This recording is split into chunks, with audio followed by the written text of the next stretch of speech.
Good morning, everyone. Today's Thursday, June 9th. This is a regularly scheduled meeting of the Board of Examiners for Architects and Engineers. In keeping with the agenda, we'll kick this meeting off with a call to order, Chairman Bursai, and then we'll move into a roll call. Okay, thanks, Michael. The June 9th meeting is called to order. Shall we proceed with the roll call? Sure. Mr. Barrick.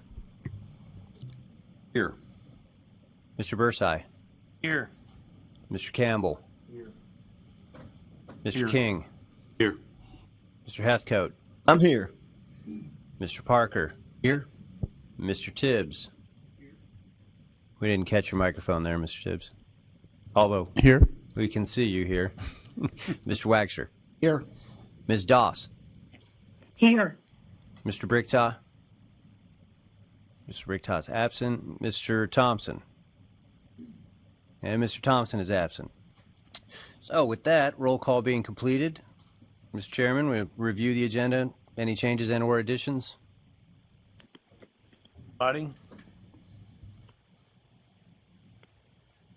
Let me ask this, Michael. You know, we talked yesterday about the architectural getting together sometime during the meeting to look at the definitions Yes. that need to be added to the. Does it? Yeah, we can add it as an amended agenda. Okay. Where you want to put it, that's up to you. We can put it down. Can we attach it to definitions, discussion, and new business? Okay. We'll add that under definitions and new business. Okay. This meeting, Michael? Yes. Okay. For the record, this is June the 9th, What did I say? as we're meeting Wednesday, June the 8th at 9 a.m. Oh, that was yesterday. I don't care. I'm here and I don't care, but I figured you needed to know that. Sorry. That's all right. Today's Thursday, June 9th. Just in case somebody else cares. Good point. I must have been reading the top of the agenda instead of the one that starts today. Okay, any other comments on the agenda? I have one more that you all have a handout for. Under new business, would like to add just for the record, the notice of next year's dates, meeting dates. Okay.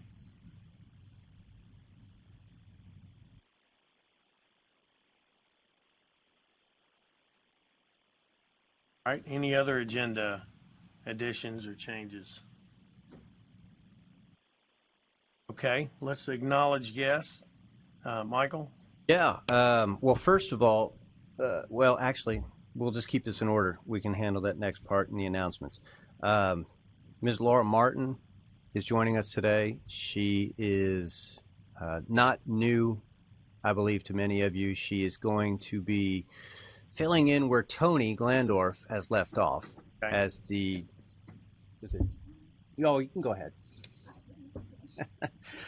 Is it general counsel for reg boards? Chief counsel. No, I will be the. Hi, my name is Laura Martin. As Michael was saying, I am a new chief counsel with the Regulatory Boards Division, and I will be chief counsel of this program. Some of you may recognize me, some of you may not. I started working for the department in 2015, where I was a program attorney. Since 2017, I have been a policy director for the department. So while you don't know my faces, I know all of your faces because I've watched all of your board meetings for the last 5 years. So rest assured, I am not completely unacquainted with the ins and outs of the A&E board. Also, you guys all know Stuart very well. I don't know if you had been informed, but he officially is going to be the attorney assigned to this board for the time being. Indefinitely, I guess, doing, I believe, Stuart, correct me if I'm wrong, both program and disciplinary work. So we are your new team, and I really look forward to working with all of you. Thank you. Thank you, Laura, and we thank you for keeping us straight. Okay. I'm sure you didn't always love it, but. Yeah, Laura, I can attest, Laura sends out little updates about post-meeting watching and what she gleans from those meetings, Yes. and she's on it. So Okay. you guys rest assured, you got a good one. Makes me feel good and scares me a little. Okay, we have some announcements, Michael. Yes, sir. I would like to formally introduce Glenn Kopchak. Glenn here, seated to my right, will be the new executive director of this program. He is no stranger to reg boards, and nor is he a stranger to this program. He has worked recently with Roxana Gamusio as her assistant director, and he comes to us ready to go and knowledgeable of this program. I've been working with him for the last 3 weeks as we transition, both of us, as we're transitioning to different jobs. So I just want you to know, just like Laura, you got a good one here. Glenn has been with the department for what, about 10 years? With the state for 10 years, but with reg boards a little over 5, so going on 6. He will be available for questions after the meeting. If you guys want to say anything right now, welcome, whatever, that's fine. But he's going to be around. He's going to be your primary point of contact for everything moving forward. So just wanted to make that formal announcement. But go ahead. I was going to say welcome, Glenn, but also thank you, Michael, for the service you've provided to this board. We'll miss you, not very much, but some, and wish you all the luck in your new opportunity, new position. Thank you, sir. Okay, any other announcements? That it? Okay, let's move on. And next agenda item is minutes, and it should say from the April board meeting there, and that is on, I believe, page 3 of our iPads. Anybody have any corrections, additions to the minutes that are posted for the April meeting?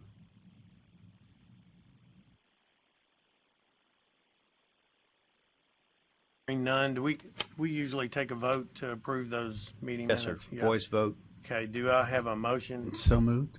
A second? Second. All in favor? Aye. Opposed? Okay, minutes are approved. And we'll get that updated as well. I've got it on the list here. Okay. As for the professional society reports, Casey Anderson is joining us via telephone or Teams or whatever we call it these days. And she is at I believe her organizational board meeting, so she's on a limited time. I would ask that she go first for the professional society reports. Of course, Casey, you're excellent. Can y'all hear me? Yes. Perfect. Thanks. I'll be quick today. First, Laura, congratulations. I'm excited to continue to work with Laura and Stewart, especially in this new capacity. So that'll be fun. And appreciate all that they've done for us so far. We are really, I am at an ACEC board planning session this week, today and tomorrow, and then we've got one for TSBE at the end of the month. And are pretty focused right now on a couple of different things, mostly the implementation of both the IIJA and the American Rescue Plan, and making sure that we can fulfill the needs that come, the tremendous amount of work that's coming out of both of those funding sources in a safe and meaningful way for the state of Tennessee. I'm excited about the amount of important projects that are going to get done for the state, and appreciate the engineers really bumping up. But along those lines, to do those things, we are facing, looking at this workforce pipeline and making sure that both in the short term and the long term, we've got the engineers that we need to be able to handle the amount of work on the street. On the long term, we're looking at a big focus on STEM and what we do, not just with the high school and college kids, but also with looking at K-3 education and making sure that the E of the STEM education is there, and that there's some funding for STEM in general. So we 2 weeks ago did some congressional visits along those lines, and are certainly pushing it at the state level as well. On the shorter term, we're pushing pretty hard to try to get some federal relief and some fixes in place for some of the visa issues.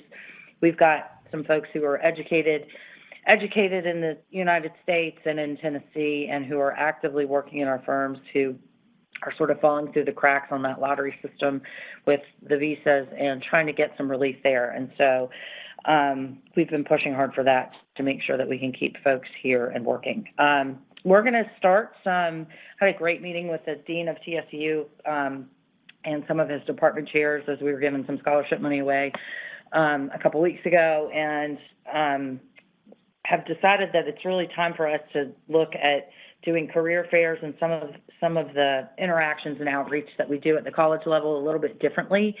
What we're seeing, and this is no surprise to you all, is that we're starting to see with the influx of Amazon and these tech companies to Tennessee, we're starting to lose some of the kids out of engineering programs who are going to, by being recruited out to these tech firms, that we're going to lose their opportunity to keep them in the pipeline of the PE process and the PE timeframe.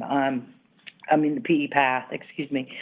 So we're working on outreach there and making sure that we can continue with that. Really excited for the opportunities that are coming with the new legislation on pathways to licensure for engineers. With it going into effect July 1, my phone's been ringing a lot of people, both on the masters who are affected by the masters piece of the legislation, as well as I've had probably a dozen students who are seniors in college reach out to me and say, am I really allowed to take the exam early now? So I think y'all will see a fair amount of that, which is exciting. And then we've got a bunch of events coming up. We're really excited for June 21st to 23rd. We are doing a partnering conference with TDOT. It's a TDOT ACEC partnering conference. We're expecting about 500 people. It's a half day, full day, half day. We've got about 175 between TDOT and FHWA, and then the rest will be consulting engineers. Really excited about the content and the opportunity for us to really drill down with TDOT for a couple of days. A lot of that is health, safety, and welfare stuff, so it should be really good. The Engineers Conference is September 18th to 20th. We are bringing the student section back, which will be nice. Bringing the Engineering Foundation luncheon back, which will be nice. Hoping that COVID is even less of an issue at that point. But I would like to offer the board, since y'all are together right now, the luncheon on the 20th. It should be a Tuesday, September 20th. Someone tell me if I have those dates wrong, but would love for that to go back to being the PE luncheon, and asking the board, some of you all from the A&E board, to come and speak to the group on whatever the topic of interest is by the time we get to September. So just putting that bug in your ear, if that's a possibility. And then we've got plans for the big Engineering Excellence Awards. Will be November the 2nd this year. We're about to send out that call for entries, but that's been a really exciting process, and it will be at the JW Marriott this year. Our Grand Conceptor Award winner last year was the Hernando de Soto Bridge, that then went on to the national competition and was in the very top tier of the winners there. So it was an exciting time. Michael Baker won that award for their role in that project. I think that's all I have, unless y'all have questions for me. Hey, Casey, it's Robert. A quick question. I know the TDOT meeting is next week, and this may be too short of a notice. Is there any time in that you might want us to possibly, since we've got a lot of TDOT employees who are trying to get licensed, maybe go through the new law for 30 minutes or something? Again, we've got kind of a pretty captive audience, and I know TDOT has been putting a pretty good emphasis on and we had a little bit of that discussion yesterday, so that's probably why it's kind of more on my mind than not. I would love to find 30 minutes in that day.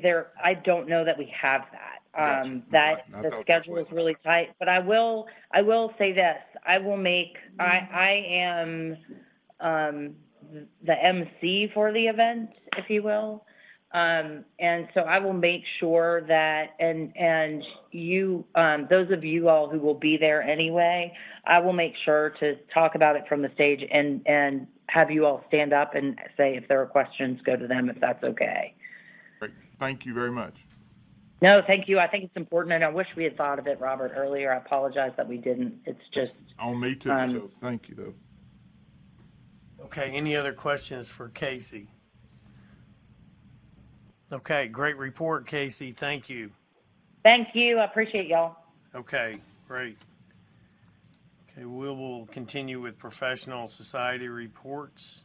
And I see Nathan out there, Mr. Nathan Ridley.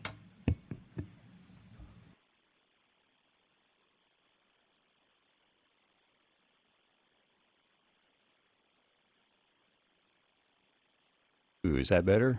That's a lot better. I can even hear me now, which is kind of scary. I'm going to channel Ashley Cates on behalf of AIA. She can't be with us today, but she does send greetings. And also, if I'm smart enough to get my phone reading, the architects are going to have their first in-person conference since the pandemic rolled into the world. And that's going to be in Chattanooga, August 10 through 12. And like most of the professional conferences, they will offer 12 hours of continuing education credit with that, and all those will qualify for health, safety, and welfare for the architectural profession. And we're excited that they're able to gather, and it's always good to work with Ashley. So now for me, formally, I'm Nathan Ridley. I'm here on behalf of the Tennessee chapter of the American Society of Landscape Architects. Our conference met live in Knoxville early in May, the 5th and 6th in May, and all the speakers were fantastic except for me.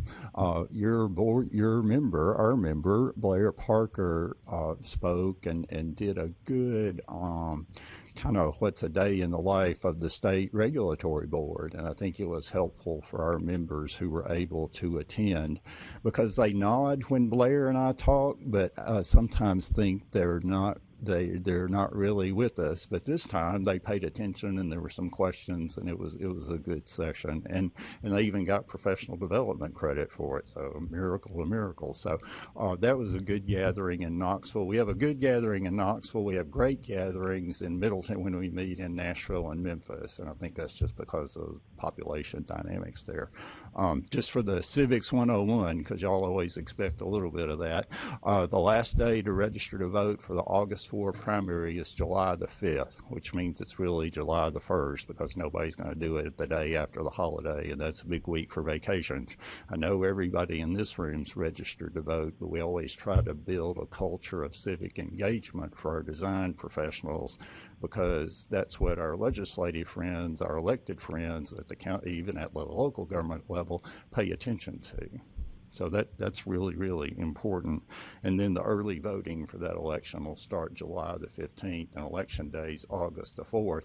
And you need to be careful this time, because the legislature did redistricting, and local governments did redistricting too. So you should have a new voter registration card, so you can double check and be sure that if you think you know your state representative, you might not, because the lines have changed. So be sensitive to that. Just sort of, our legislative friends have gone home for the year, so big sigh of relief, and they have shifted into campaign mode. Just like we might have new elected officials, they might have new voters, so you'll see maybe a little more engagement sometimes with those folks as they try to get the new voters in their district, whether it's by social media or going to the Rotary Club or the Lemonade Festival or whatever, Strawberry Festival or whatever it may be. So you'll see them out and about more. But that's all I have. Our group's percolating along. Our executive director is still Erin Tharp out of the Morristown community. We're pleased with her, and she's pleased. And just on a personal level, thanks to Michael and welcome to Glenn. So look forward to working with. Thank Michael for his patience because he gets tired of my public records request. And Glenn's not going to do me that way. He's just going to send stuff to me. But anyway, thank y'all. Nathan, if I may add as well, thank you for participating in ASLA's conference. It was we tag teamed 50 minutes worth of great, exciting information. And I didn't see anybody nod off, but that's right. Yeah, 3:00 in the afternoon. That's a great time to present. But it was good. Thank you for that, because I've had probably 11 or 12 people contact me after that asking me questions. So it was well, there was a lot of good that came out of that, I believe. So thank you. Any other questions for Nathan? Anybody? Thank y'all. Nathan, thank you. Okay, well, that will conclude our professional society reports. Mr. Chairman. Yes. We do see Ashley Cates on the line. Okay.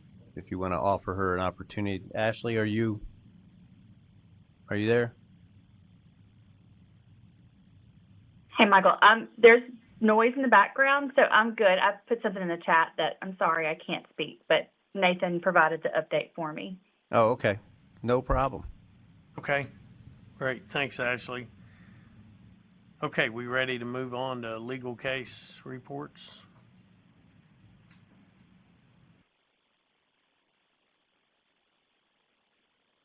Yeah. Legal reports?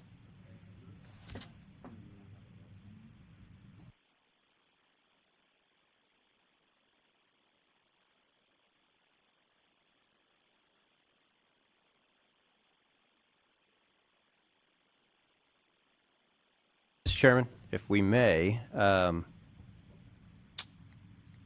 move the proposed rule change discussion up to this point under the legal report. Ms. Martin is prepared to speak on that and the process and what to expect. And in consideration for her time, would like to make the change to the agenda to reflect that. Good. Let's do it. Okay, thank you.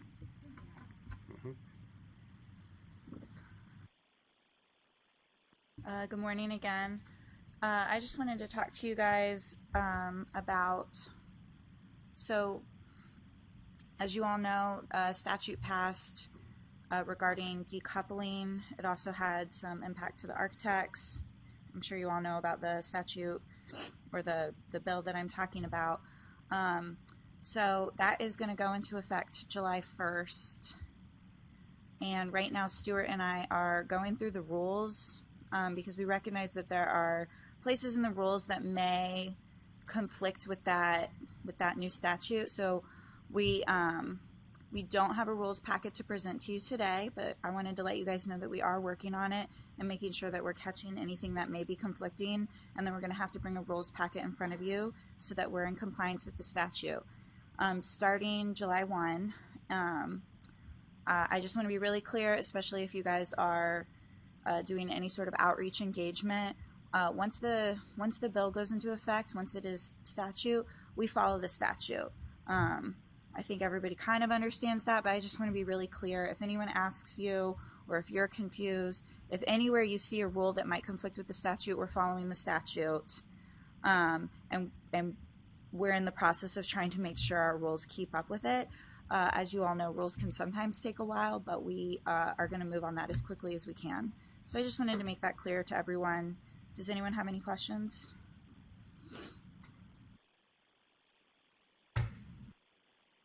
Oh, yeah, you go ahead.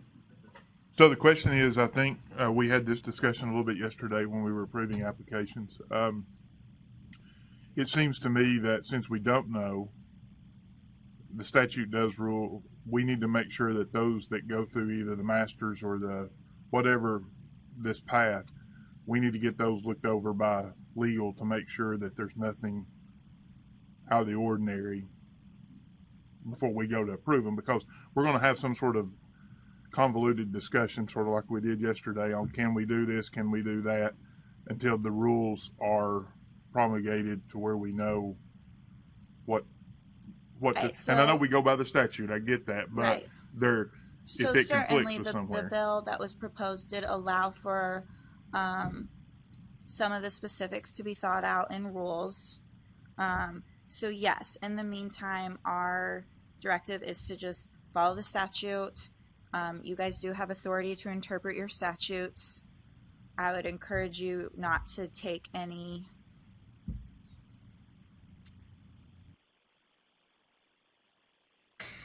I would encourage you not to set anything in precedent that would be hard to turn back from at this moment. But yes, legal will help you. We will review the applications, and in the meantime, as we're developing those rules, that will probably lead you in how you would like to interpret the statute and set it out in rules appropriately. And that's, again, I appreciate that comment, because we know some things about what we can do, but there's others that obviously we don't want to get ourselves in a corner, and we'll need to make sure that we, just for those that are under the new rule, which, I mean, we may have one of those every time or something. Right. I don't think we want to have Certainly 50 of them. anywhere that you feel like there's ambiguity or you have a question, like please reach out to Glenn, please reach out to Stuart or to me, and we will help you guys appropriately process that. Thank you, Laura. Two things. One, do you have a date when you think you'll have those rules finalized? Because we do get a lot of questions. I get emails oftentimes about this, and also I think probably each of us speak to colleges and universities, to the senior students there, and this has been overwhelmingly a favorite of the senior students at universities to think that they could sit for the PE. So, you know, I'm hesitant to say too much to them or offer too much to them without knowing definitively what the actual rules will say. So the sooner we can get those, the better. And will you send those to each of the board members?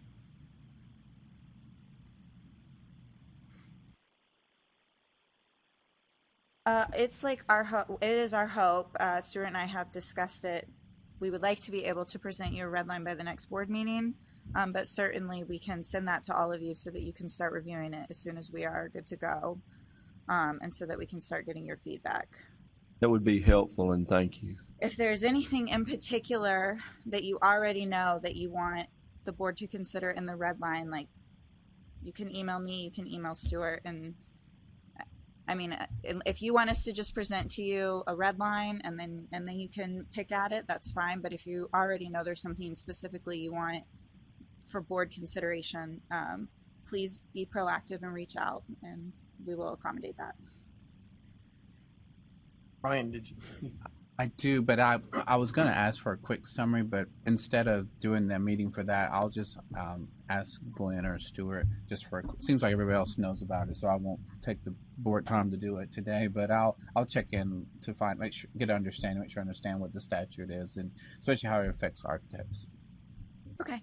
Okay, and I know, just to elaborate a little bit on what Robert said, the masters is in there with it gives us some room for judgment and discretion, but just to say the words, if somebody comes to us with a bachelor's in Old English, that's different than environmental science. You know, we would look at somebody with environmental science bachelor's as probably being approvable, whereas an Old English degree that may require some more courses. So we foresee some kind of whether it's a chart or whatever that we would use, that we kind of base on Louisiana, what they do.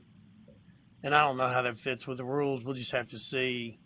But I just wanted to put that in your head, that was something that we had seen for the masters. Yes, yes, I understand. Okay. I do recall many of those conversations. Okay. But of course, this was a bill that I know that the board worked on, and then the association eventually picked up. So we are looking to give the board more flexibility for non-traditional applicants. So You know, if someone comes to you with a master's and an old English degree, I think what's most important is that we have a pathway to licensure for them, and that we are applying that legally and consistently. Right. My other comment is we have been talking about definitions, and it's possible, I don't know whether into today we'll have accepted definitions for all the disciplines that will be now provided. That I believe the idea behind that has been to become a rule change, because there's laws are broad and rules are where the more specific information goes, and I think that has always been seen as something that would be a rule change. And I just mentioned that. I didn't know if you would want to do one package that has all of that, or leave those separate. I just mentioned it. I don't think that we've made that decision yet. Okay. There's strategy to both of those, Okay. and Stuart and I will discuss it. In the end, if they both go through, in the end, it doesn't really matter if they went in one package or Right. another. But we can, Stuart and I will talk about that and decide what we think is going to be the most efficient use of everyone's time, and then let you guys know. That was the reason. Okay. Okay. Any other questions or comments for Laura? Chairman, if Yes. I may, Bennett, I know this is probably me speaking for Glenn, but hopefully he doesn't mind. Until the point in time in which the rules are finished and promulgated, the staff will continue to operate under the terms of the statute itself. So anything you receive will have met that criteria. And then I expect that there will be a lot of questions and some back and forth. So as those things come up, I don't think you all should hesitate to reach out to Glenn or Stuart or probably Megan, who would be covering that, working directly with you with any questions that you may have, especially when it comes to interpretation. So, just quick clarification from my point then. So, everything that we receive will have gone through to say the master's is, this degree is eligible under this application is eligible under the statute. Yes. Okay. Yeah, the staff we'll evaluate that internally, and we're not going to send you somebody with a PE degree, a physical education degree, and a master's in engineering, because that's not a closely related field until we have rules in place where that consideration could be given. My opinion, I don't know that consideration will ever be given, but that's just me. So anyway. That's what the rules are for. Yeah. Okay. Anything else, Laura? No, if there are Okay. no other questions, thank you for letting me jump in here. So, Thank right. you. Thank you. Okay. All right. Shall we go back up to the legal case report? Yeah. Or did you want to continue with, let's go back at the legal case report. Yeah. Stuart. Yeah. Stuart's ready. He said he came in this morning hopping. I'm ready to hear him. Ready. I'm ready. I don't hop. I break something. All right. What kind of man then, Stuart? This first one is a little confusing, so bear with me. It's 2022-001-581.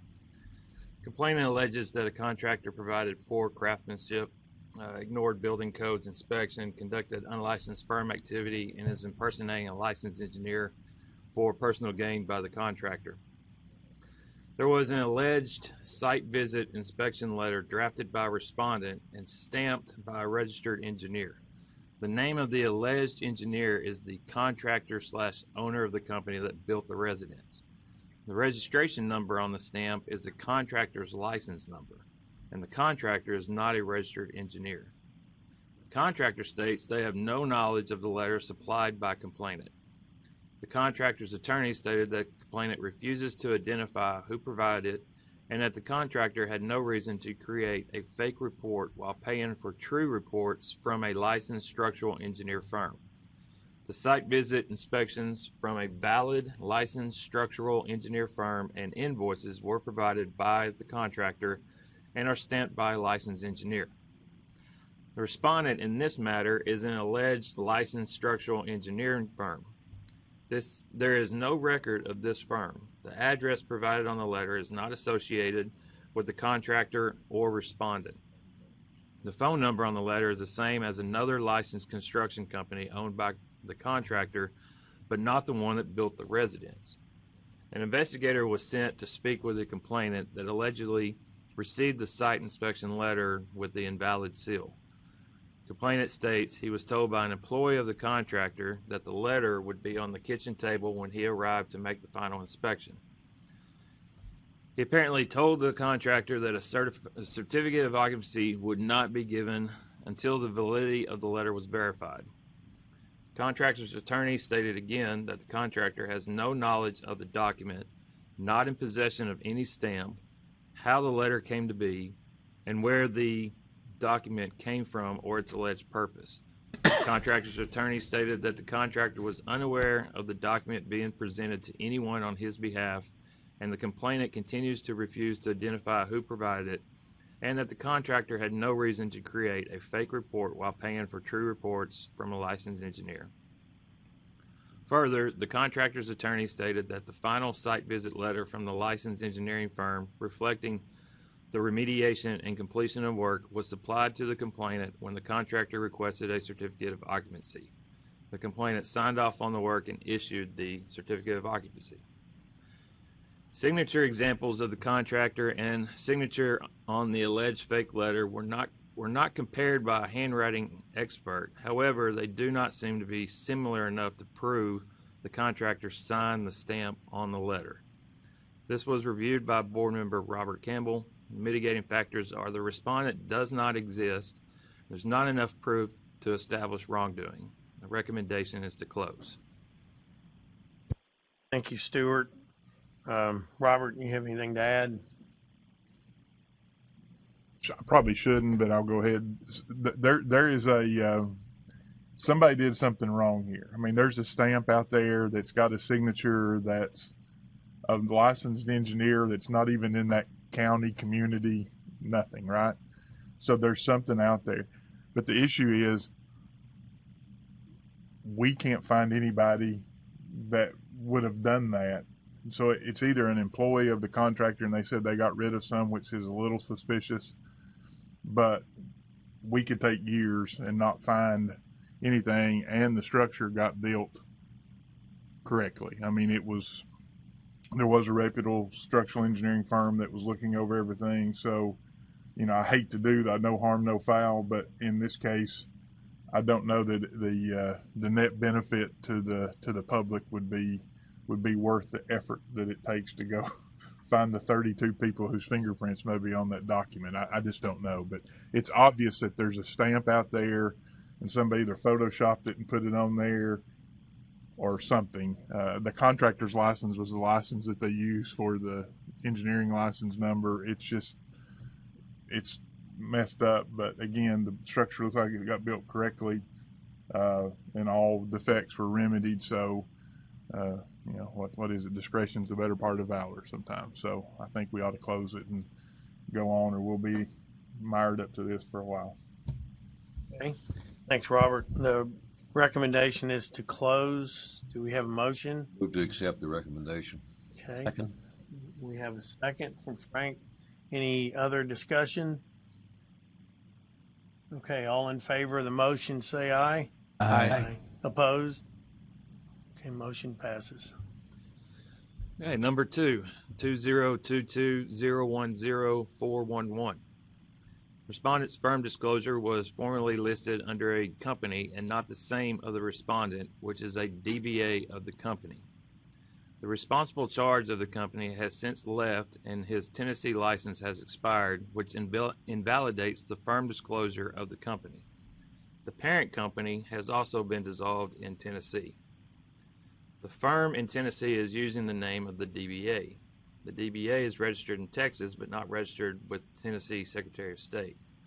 Respondent has another architect as responsible charge that has a valid Tennessee architect license, but did not submit a new firm disclosure. Also, the firm did not notify the board of the new responsible charge within 60 days. This was reviewed by board member Brian Tibbs.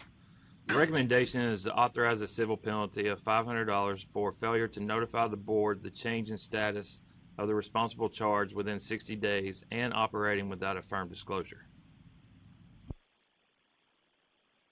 Brian, anything to add to that? Nothing really to add. I mean, it just, that pretty much just spells it out. It seems like there was some administration things that didn't get followed through on, and definitely needs to be acted upon. Okay, so thanks, Brian. The recommendation is a $500 civil penalty. Do we have a motion? So moved. Okay. We have a second from Rob. Any other discussion? Okay. All in favor of the motion, say aye. Aye. Opposed? Okay. Motion passes. Number 3, 2022-013-601. An anonymous complaint was filed alleging respondent lied on his application in order to test for the PE exam for April of 2022. The allegations state respondent falsified that he worked with registered PE supervisors when he did not do so. Respondent denies the allegations and provided a list of PE supervisors and responsibilities under each. The references were contacted and asked if they prepared their own references, which they affirmed. 2 of the references are professional engineers in Tennessee and supervised respondent's work for several years. They both stated that respondent has high integrity, work ethic, and had no doubt respondent will be an asset to the industry. This was reviewed by board member Alton Heathcote. No violations were found. The recommendation is to close. Okay. Thanks, Stuart. Alton, you have anything to add? Yeah, the reason I asked Stuart to reach out to the respondents' references was that the complainant made a really passionate accusation, which was really, really serious. And my concern was that based on some of the complainant's accusations that he may have even falsified the references. They may not have existed. So I asked Stuart if he wouldn't mind to reach out to them to make sure, 1, that they exist, and 2, that they in fact did complete the reference form, and that the information that they put on the form they put on there themselves, and they did actually feel the way that they expressed. And to a man, they all did, and it looks like the respondent suffered an unnecessary complaint. Every one of the references gave him high marks for integrity and work ethic, quality of work, and there's really no need to put him through anymore. I recommended that we close this. Okay. Great. Thanks, Alton. Recommendation is to close. Do we have a motion? So moved. Robert. Second. And second by Blair. Any other discussion? Frank? Vicky was in or Brian and I both were in a NCARB annual meeting last week in Austin, Texas. But anyway, it came up in one of the discussions that we had that some boards don't accept anonymous complaints. And I was just wondering if we have a policy one way or another. Apparently we did, but anonymous complaints a lot of times end up just like what we're looking at here. And do we know, even though it says anonymous, do we know who this person is, and they wanted to remain anonymous, or what's the? It could be either way. It could be we just get a complaint with nobody listed. And then sometimes they want to be anonymous, but it's both. I guess another way to approach that would be if we receive the anonymous complaint, and they were not willing to follow through with it, or if they were willing to follow through with it, that our board would look at it and decide, from the board standpoint, look at it and decide whether the board would actually file a complaint, and it not be an anonymous complaint. Well, before we get into a conversation unrelated to this legal report, we do have a policy. We can dig it up in terms of how complaints are handled. But if you like, we can move this to new business and bring this back up at that time. But I think I don't want us to get off track and lose sight of the legal report. But you bring up a valid point. So open to discussion if you would like to continue. I just think it might be more appropriate under new business. Okay. I can add one thing that may help with that. There are a number, and I've been approached about this before.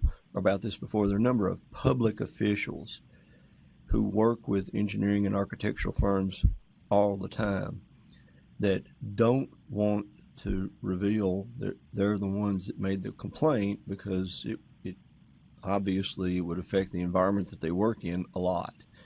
And I think it's important that we maintain a path for anonymous complaints just to protect the interest of the complainant sometimes. Michael, I think, and not just to prolong, but a new business item, if we don't mind, just to discuss that, because there's also maybe, again, not to solve it today, but maybe a security issue that long-term that we may need to discuss just a little bit as things move to more and more of an electronic format. I don't know if that's a legitimate part of this or not, but if you don't mind, I mean, again, I don't want to prolong it because I don't think we'll come to a solution on anything we're talking about, but just to kind of get our temperature on a couple of things. But I would like to discuss that as a new business item at the end, please, sir. Okay, we'll do that. All right, well, why don't we've got a motion and a second to close this case. Let's go ahead and take our vote. All in favor of the motion, say aye. Aye. Aye. Opposed? Okay, motion passes.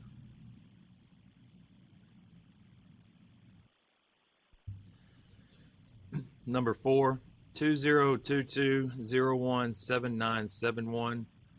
Respondent notified the board that he had overlooked renewing his license due to the logistics of COVID and work schedule. Respondent thought his license was to be renewed in March of 2022, but it had lapsed in March of 2021. Respondent admits to stamping 4 projects while the license was expired.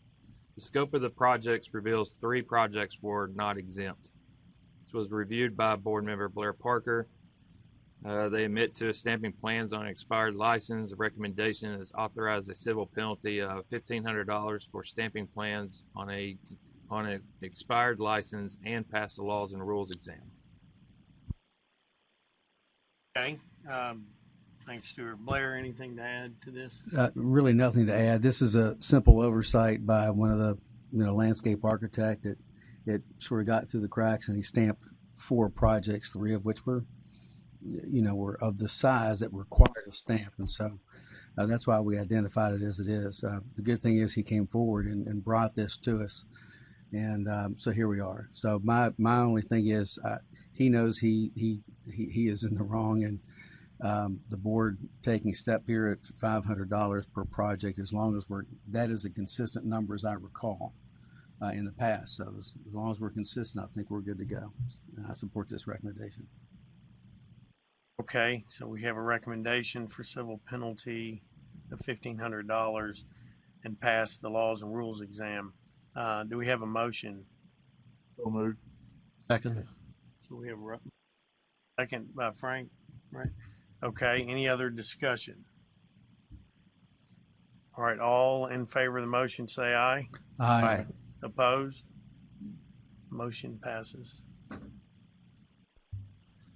All right, number 5, 2022-016-431. Complainant alleges respondent has violated ethical behavior as a professional engineer by slandering their firm and by slandering them on Facebook page with the opinion that complainant is practicing activities approaching money laundering. Respondent claims in the post that municipalities are hypnotized by the unusual ability of complainant to direct grant money to them. Complainant claims they are often approached by municipalities to assist with professional engineer reports or professional architectural reports that are commonly a part of grant applications and a common part of their practice. Complainant also alleges and believes it is ironic that this public defamation falls on the heels of complainant being selected for a project in respondent's hometown based on their qualifications. I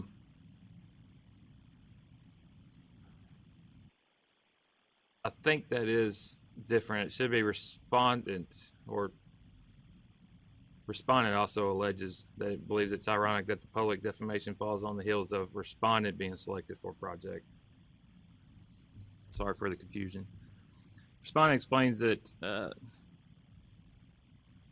this is the complainant explains that he posted his personal Facebook page. Hold on a second. This is confusing me. Okay, so that is correct. The complainant also alleges that it's ironic that the defamation falls on the heels of the complainant being selected for the project. So the respondent explains that he posted on his personal Facebook page his opinion to be an example of misrepresentation of an engineering company's role in project development. Respondent believes engineering companies should not be standing in front of news media representing themselves as being able to obtain grant money for municipalities. Respondent believes the context of the article is allowed to lead the public to believe that complainant selected the project, evaluated the need for the project, determined funding for the project, and will be designing the project, will be overseeing the project, and at the end will be selected for the project. It appears that complainant has full control over project selection and will be the engineer for the project. The representative even says we and our in the context of being a city employee. Respondent admits that the term money laundering was not the correct word to use, but believes it's more collusion. Respondent also states that he is not disturbed or upset at the fact that he was not selected or considered for a project in his hometown because he did not even submit a proposal. This was reviewed by board member Stephen King. There were no violations found, and the recommendation is to close. Also, I would, on this case, and I'm sorry for the confusion, but also on this case, I would ask that Mr. Waxer recuse himself on this one. Okay. Thanks, Stuart. Steve, anything to add to this? I think Stuart explained it very well. The only thing that I would add is that being a career municipal engineer, there is a value in consulting engineers working for municipalities in a lot of arenas, and one of them is assistance in securing grant money. Especially smaller cities and counties don't have the expertise to migrate the way through an application process. And with the recent federal funding that's come out, it's even worse. So I just wanted to make that point. I think Stuart did a good analysis and we got to the right point, but I just wanted to make that comment. Thank you. Thanks. Robert? Yeah, and I kind of want to piggyback on what Steve said. There are a lot of smaller municipalities that don't have that ability.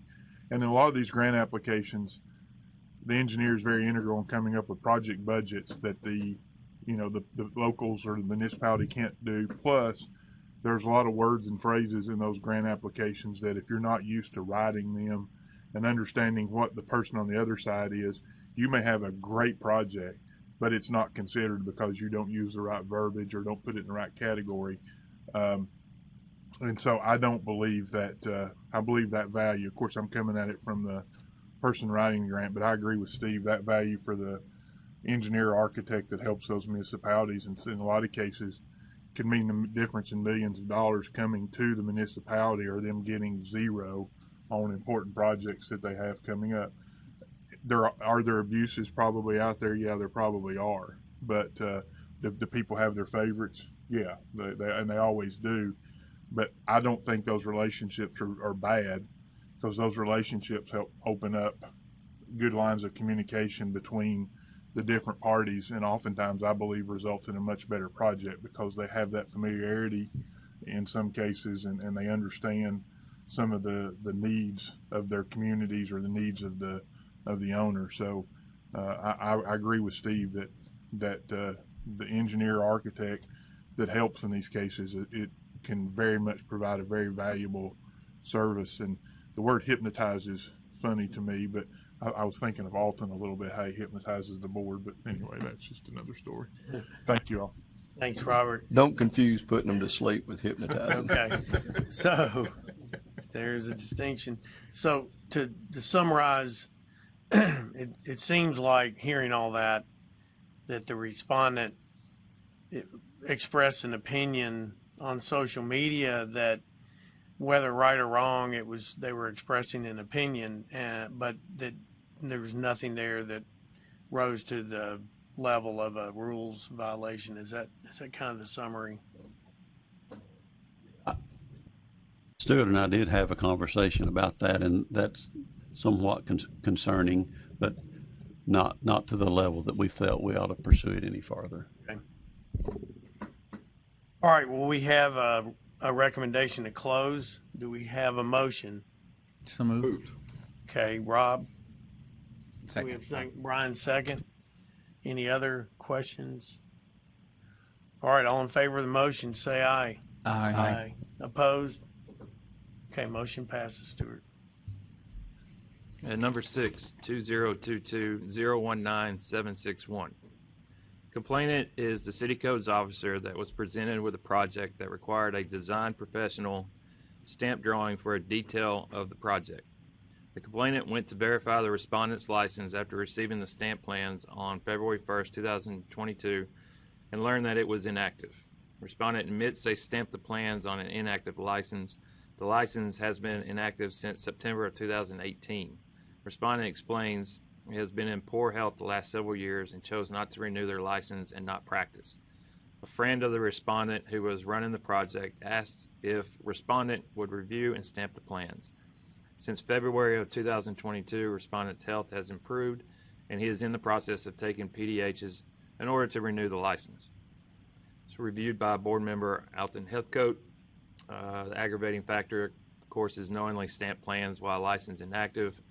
And the recommendation is authorize a civil penalty of $1,000 for stamping plans on an inactive license and pass the laws and rules exam. Okay, thanks, Stuart.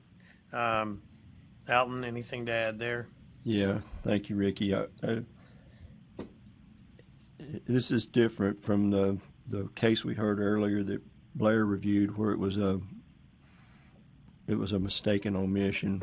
It was unaware that the license was not renewed in time. This individual clearly knew he did not have his license and it had not been renewed, but he chose to stamp the drawings anyway. And that's why, instead of the normal $500 penalty, we felt like $1,000 was more representative of the act. Okay.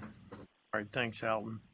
Okay, there's a motion for $1,000 penalty and pass the laws and rules exam. Steve, go ahead. I'm sorry. One additional thing that bothers me, and of course, obviously I haven't reviewed it and just read the description, but it bothers me that the statement was made that the inactive engineer reviewed, then stamped. That leads me to believe that that individual may not have prepared the drawings, and I don't think that's appropriate. So if that's the case, then this is a more serious situation. So do you know any more regarding that? No, I did see that, and we did take that in consideration. Thus, the $1,000, which, if you look at the civil penalties, it's from $500 to $1,000. So we maxed it out.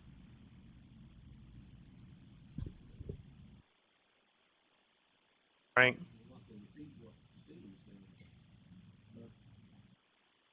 Not to repeat what Stephen said, but it sounds like almost like plan stamping. Then I'm going to back up a little bit. Do you know if he prepared the plans he reviewed? We do not. That was not part of the complaint, and it was not part of the respondent's response. We'll say that we have in our policies, at least, it kind of depends on details. There are some details that we're allowed to get from manufacturers and put them on plans that we stamp, as opposed to a detail of, that actually, an engineer would, or architect would actually compose and draft. There can be some differences in details. I don't know what type. I will say this wasn't a significant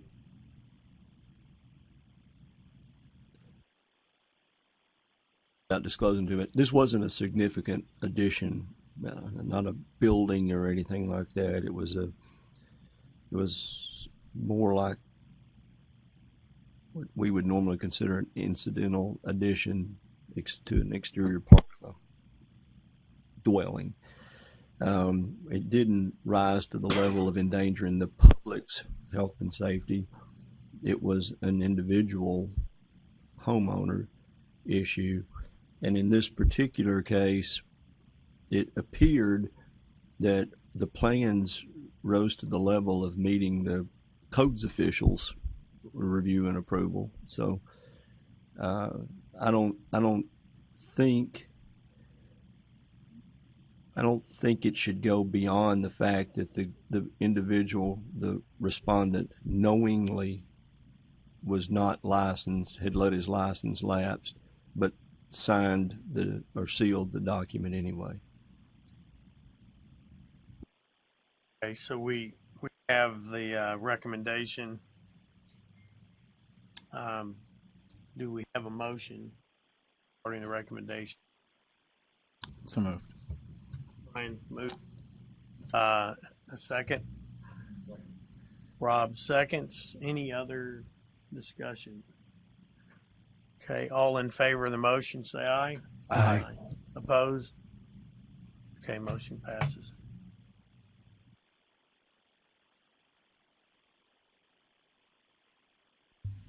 Number 7 is a representation. This one, since 2019, just in a brief summary, the complainant noticed that there was copies of plans with an engineer seal that was submitted twice, and it was revised by the respondent. A little background on that: the respondent stated that a friend of theirs that was building this store said that they bought the plans from the architect and wanted to make sure everything was okay, and this designer went through there and made some revisions. This respondent has never presented themselves as a registered architect. They present themselves as a designer. We've had a very difficult time trying to serve this person, because we had filed a notice of hearing charges and we're going to have a formal hearing, but the respondent has been unresponsive to any of the court filings. The emails are not being opened or read, because we can actually tag it to see if, get an alert, see if they actually open it up. And the certified mail, all the certified mailings have been returned. I had a telephone conference with the ALJ, and it was conducted on May 19th, and respondent did not participate. So a continuance was ordered to the August 2022 meeting. And like I said, without proper service of the notice of hearing and charges, a formal hearing cannot be held. I've even checked the obituaries just to see. Nothing has shown up. This person, like I said, has never put themselves out as a registered architect. I've never heard any other complaints, never received any other complaints about this person.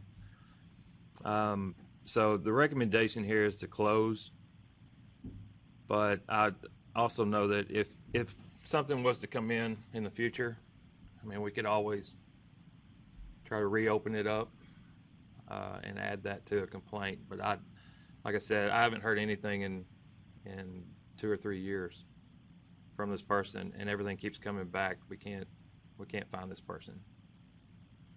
So I'm just making a recommendation to close on this. I can't flag it because they're not registered. So.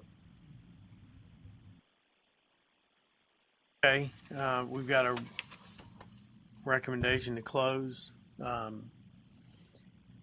Do we have a motion? Moved. Yep. Second.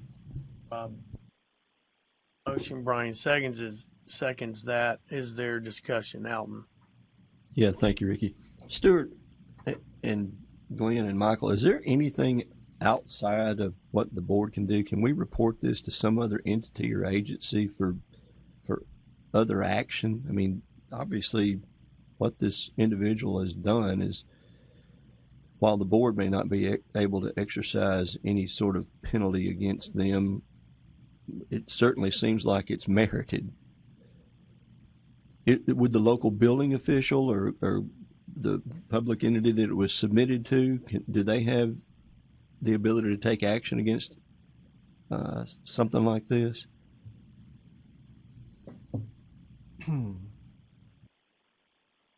It's always very disconcerting, when you feel like you've sort of run unofficially the statute of limitations per se, but then the problem still remains. Even with those other associations, they still have to put their eyes on them as well, and service is the issue. And so until you can garner service, referrals end up pretty much the same. And it's even more unsettling when you don't have it, when you can't flag and monitor it because they're not a licensee. And so, but obviously what we'll do is we always stay within our level of jurisdiction and authority. And then outside that, friendly with our neighbors, we'll make friendly referrals where those are appropriate. But typically I find in those situations, they run in the same situation as us. I mean, they have some of the same mechanisms. So they end up almost the same boat. So it's not necessarily what you want, but we do have a record of it. We could run a search should that person, come back and present themselves, we won't be able to flag it, but it's not like we can't go back and reach back into that bucket should we need to do that as well. I would think, I don't know where this occurred, but I would think whoever the authority having jurisdiction in that area where he performed this service or was part of the submittal of these plans or the getting the permit or the occupancy permit or whatever, that they would have the ability to take some sort of action. I mean, I don't know how you report that to them, but I would at least recommend that we make them aware that this complaint was made and what the contents of the complaint were, so that they may not be able to do anything about this one particular issue, but if this person who evidently performs work in that area does it again, they'll at least have knowledge of what he's done in the past and be a little more scrutinous of it. Okay, thanks, Alton. Any other questions about that? I mean, I've got a question. When you send a correspondence like that for hearing, is that a legal action that somebody who ignores that? I mean, is that a criminal act to ignore a legal correspondence like that? No, it's not a criminal act. Or maybe that's the wrong word, criminal act. Is it violating some kind of? No, it's not really a violation. I mean, people do it all the time. It's just you just try to find ways to get actual service somehow, and like in this case, we just haven't been able to do so. Okay. Well, The only other comment I have is, I don't know if the recommendation should be closed the case and reopen if this respondent ever appears. Would that be appropriate? Yeah, we can put in the new recommendation is to close and reopen if another future complaint comes in. We can do that. Can we send it to the AHJ, the authority having jurisdiction, the complaint? You're talking about the code official. I can send it. I mean, I can send it to the code official because I don't know if maybe their municipality, probably has civil penalties, but I don't know if that's their code violation or not. But I mean, I can contact them and just say, "Here's our problem." We can't take action, but maybe you can. Yeah, I would endorse that. Okay. So Rob and Brian, would you accept that on your motion to add the language that if this person reappears, case would be reopened and correspondence would be sent to the AHJ about the case? Is that acceptable? Second, yeah. Okay, so we have a motion and a second on an amended. Any other discussion? All right, all in favor of the motion, say aye. Aye. Opposed? Okay, motion passes, and that is all of the legal cases. Okay, thanks, Stuart. That moves us to director's report. Michael or Glenn? Or right in between you both. I'll handle just a couple of things here and then turn it over to Glenn if he's got anything to add. Okay. So just to go over the financials, this is all the same information you all see every meeting. It's pretty straightforward. You can see that we're currently sitting on a fiscal year-to-date surplus of $177,000. But I would ask any questions regarding these financial pages that you all see. Okay.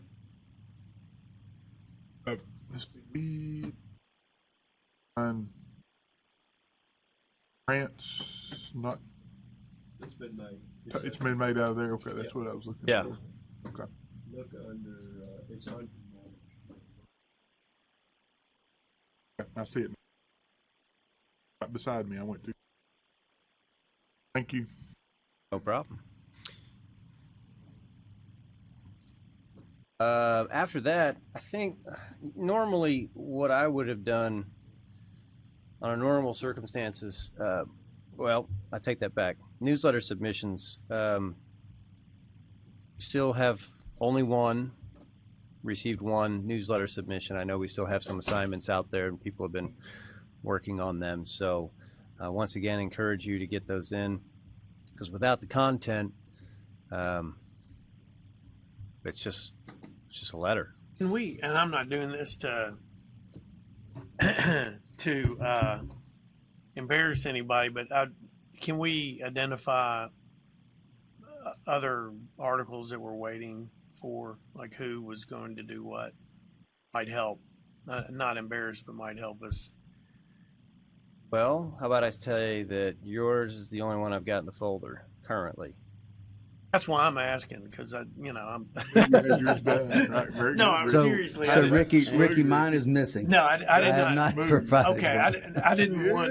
I didn't want us waiting on something that nobody was working on. That's what I want. Others. Just remember that. No. There were a couple in discussion. I believe that Frank and Melanie were looking at maybe doing something, but then that fell off, and then. I don't know if Frank and Melanie were going to do something individually or not. I don't know that we ever talked about that. That's kind of why I'm bringing it up. What were we going to do? For the newsletter, we were I wrote an article that applies to all of the disciplines, but we were going to give the opportunity to each discipline if they wanted to have an article in the newsletter. Something with any specific, or it could be general. If this is what you all want, like I said, that the meat of the content needs to come from the industry professionals. We can provide numbers and stuff like that, but if you wanted it to just be that, it would be about half a page. So we can't write the industry articles and notifications for you all. So if you all want something to be considered, then you would need to get it to us so that we can go through that process. Really, the timing is, I think we wanted to present a draft to the newsletter in August. Does that sound right? That we would and Steve. I think actually when we go back to it, we were going to do the draft this meeting, okay, so that it could go out after this. Okay, well let's revise our plan then. When did this come to pass? This was last October in our October meeting on public outreach, and we talked about the need for a newsletter. We hadn't had one, and we've got some things named that the staff has got to put together. Like disciplinary action or new that's already online and all that. So we'll just put links. Okay, then we won't repeat things Yeah. online, but there's some general information there, some references maybe. But then we were going to write some articles about what we thought needed to be said and pointed out, highlighted for registrants to know. No particular topic, just we talked about some topics, but somehow or other, yeah. Chairman, may I just add a couple, Yes. interject a couple points? If I'd like to, and I don't have all the context, so if I may need some assistance in the regards to the newsletter. But in auctioneers, they also wanted a newsletter, and that was sort of an ongoing conversation for a while.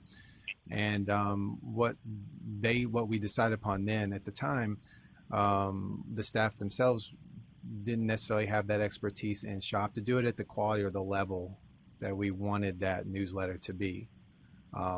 So we contracted that out through a vendor, and that vendor could be a professional association, could be a education provider, and then we give them the contract specs for that. We already have the skeleton from the auctioneers for what that would look like, so contracts is not going to have to get caught up.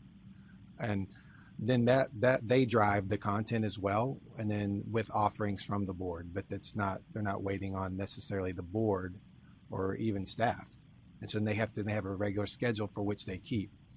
And so as well, and then we have an escape clause as well in there. So if we get in there and we think this isn't hardy enough to warrant a newsletter this cycle, then we can cancel and waive that off as well.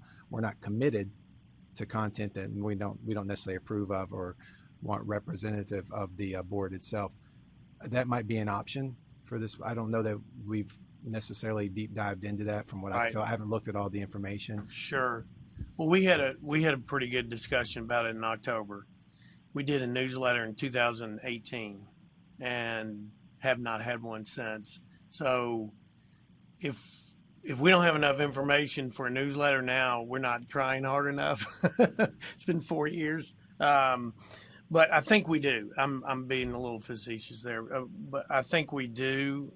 We talked about it, and the newsletter from 2018 is on our website. It's on the A&E Board website, and the discussion was that we can take that the staff, and this was, I think Michael confirmed this, they can take that 2018 newsletter, and that's the format, and that we have the expertise on our staff to use that format with new content and produce. Am I remembering correctly? Well, I was volunteering the communications staff who handles our mass current mass emails, and Right. If the template's there, if it's lost, we'd have to start over, and then in which case Glenn's idea may be a better option. Yeah. But since it's been so long, I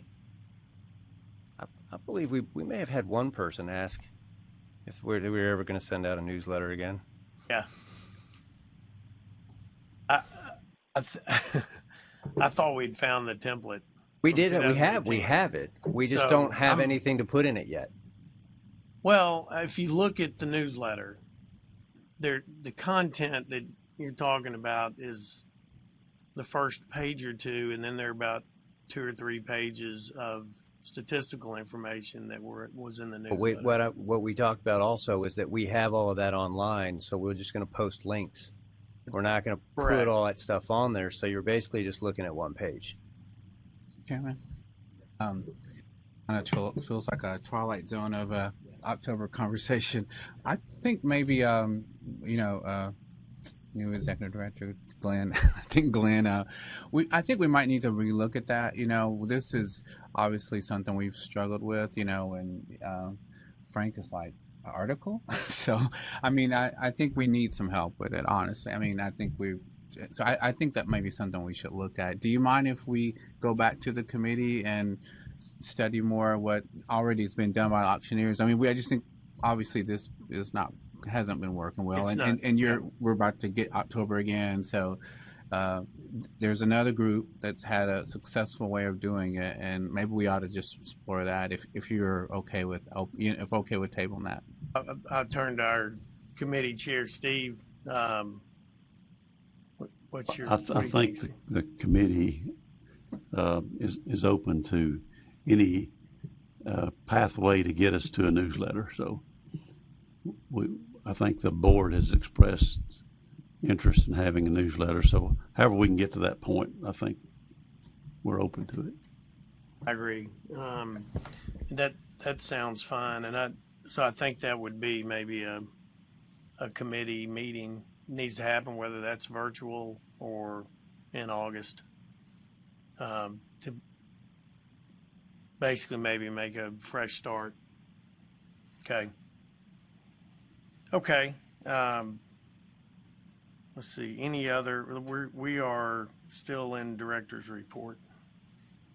Yeah, the only other thing, under normal circumstances, I would kind of give you a rundown of what happened at the NCARB meeting, but in this case, I would defer to Mr. Tibbs and Mr. Wagster to kind of give a brief of what occurred in Austin at the NCARB meeting. I know Stewart was present, so I'd welcome any and all to kind of fill everybody in. Well, with your permission, we could do that during the architect committee report, if that's that okay? Well, you all didn't have a committee meeting yesterday, so there is no architect committee report. Okay, I was just going to bring it up during that time, but okay. Do you want to go ahead and, is there sometimes they've got to have a meeting in between, right? Discuss the definitions, yes. Well, they could That's also. after the committee reports. Well, my opinion, you could do it at the same time, but that's just my opinion. So. Okay. It was a great committee. It was a great NCARB ABM, which is our annual business meeting. We were glad Stuart was there, and he had he speaks very highly of Southwest Airlines now, but his luggage got redirected. But it was a lot of the similar, tones that we have been dealing with. I think one of the things that alternate pathways, which seems to align with some of the conversations, alternate pathways to licensure that we've been talking about for the past year or so anyway, and having different little subcommittee groups with it. So that was a lot of the themes, and I'm obviously speaking in generalities here. One of the resolutions we passed was a relationship with the United Kingdom, to start looking at recognizing their licensure as we do with some of the other countries, as their part is very similar to ours. And we also, DEI, diversity, equity, inclusion was another big theme, and working with NOMA, which is National Organization of Minority Architects, which is having their annual conference here, which I've mentioned before, about how to look at ways of improving licensure in minority groups, and particularly African Americans. So it was really a lot of good conversations regarding that, and there is one thing that they're looking at as well is, although it's called a dictionary, it's really not a dictionary. It's really a word for word that they're looking at for people where English is a second language. So it's really like if you have boat here, what is boat in your language? So they call it a definition, but that is really not a definition. It's really just a boat, and how do you say it in your language? So that was another study tool that they were looking at. And Frank and Stuart, I'll leave it open to you if you guys have any other things to add. One thing I'd like to add, Brian ran for Secretary Treasurer of the Region 3, which is our region, and was successful. However, this was based on the, I don't know what.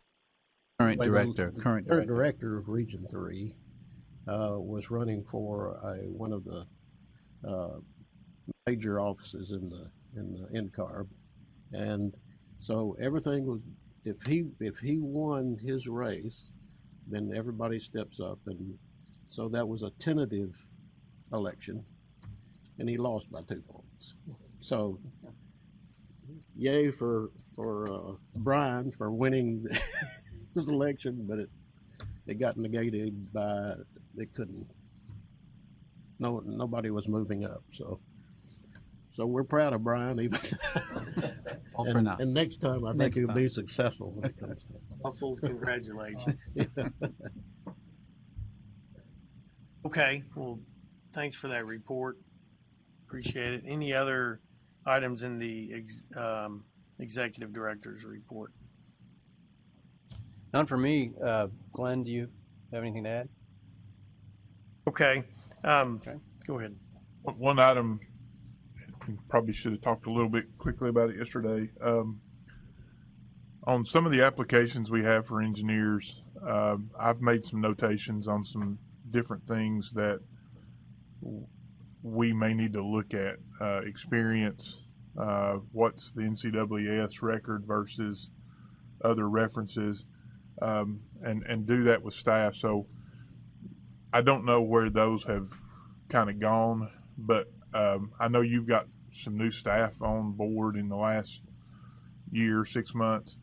I think it would be some value add to take some of these applications and let us as an engineering committee, don't want to do it with the whole board, sit down and look at some of these applications and just kind of go back, have a little workshop and say, hey, here's what we're looking for. I think we can help maybe train a little bit on where we are and what we're trying to do. And it may make that process a little smoother for both groups, so that we're not sending something back saying, well, this isn't really what I'm looking for, or I'm not sure of this. And use us, again, we've got pretty good experience just on your board members. Use us to kind of help train or educate a little bit with some of your newer folks. And I mean, not that they're doing a bad job or anything. It's just that I think we can tighten that up some. So that's just a suggestion that and maybe we take an engineering committee meeting the first 30 minutes or something and take some applications and say, hey, this is, why do we have this when we've got this, or we don't look at this very much, whatever. I think we can, again, kind of tighten that up and help both us and you all kind of speed that process up. So that's just a recommendation as you move into your position.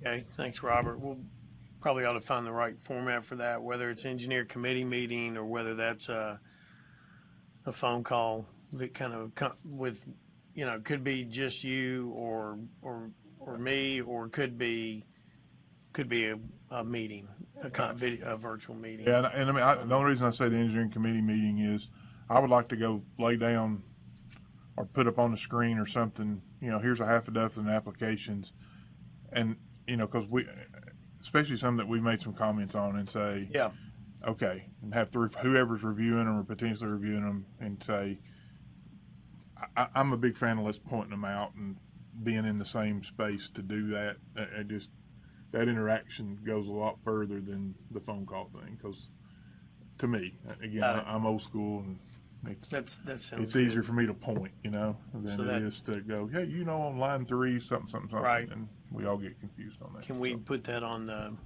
agenda for the engineering committee meeting next time? All good comments, and I've got it down as my action item, so we'll great. kind of reconnect on that. Great.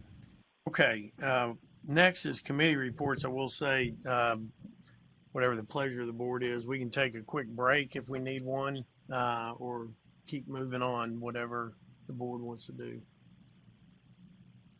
Well, we were going to ask for a quick break anyway to go over one item for the Architects Committee. So if it pleases the board, maybe we can take our break now. I mean, you can take a break now, then we can have our quick little meeting and be able to report. Is that okay? Well, like you said, if it pleases the court. I'm just going to look down the row here and get a nod from Stuart to make sure we can, what we can do is press pause on the big board meeting, convene the Architects Committee very briefly to go over I believe it's one or two discussion items around the definition, and then reconvene and let's say, 10 minutes? 10 minutes enough? That's enough, yeah. Okay. Okay. So the big board's going to take a break for 10 minutes. The Architects Committee is going to stay here.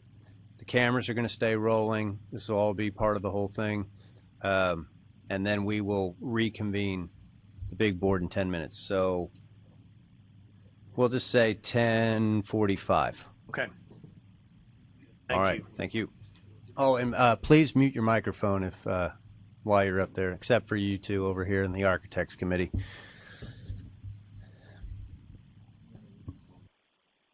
Okay, Mr. Chairman of the Architects Committee, we'll need a call to order, and then I will take roll. Okay. I'd like to call the Architects Committee meeting to start. All right. I'll begin with a roll call. Mr. Tibbs. Here. Mr. Wagster. Here. Mr. Thompson is absent, as already noted from attendance at the big board meeting today, the full board meeting, excuse me. Okay, so gentlemen, yesterday I told this to all the committees. Frank, I know you heard this, but Brian, for your knowledge, you were given 2 copies of definitions. One marked MB, which was Maria Bush. The other one ended with an AC2. That's Ashley Cates from AIA. My understanding was that you all were good with the changes proposed by the AIA, and you were going to accept those. There is one item that Frank is privy to that occurred during the landscape architecture meeting yesterday regarding an amendment to the incidental practice portion of this. So I believe that's where we are, and I will turn the conversation over to you two. Just remember, I know you're right next to each other, but you still have to use the microphones. Brian, I don't know if you have this with you. Yeah. Okay. Well, the marked up practice part.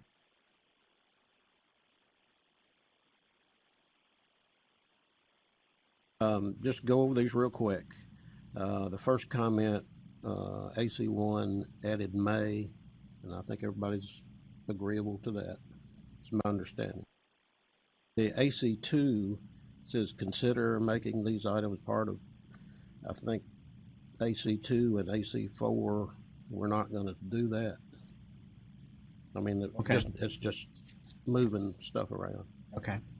AC3 added May. Also, I think everybody agrees to that. Okay.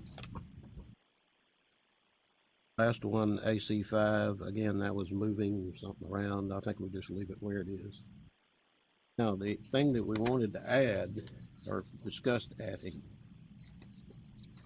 and you may or may not have it, but it's in the engineering definition, they have, and if I remember right, it's 2A10 and then I and II.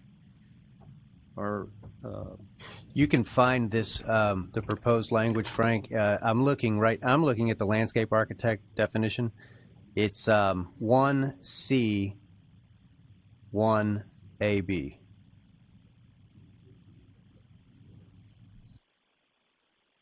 we have that on the iPad, right?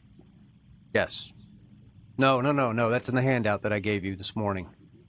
The handout is the cleaned up versions from yesterday's meeting. Okay.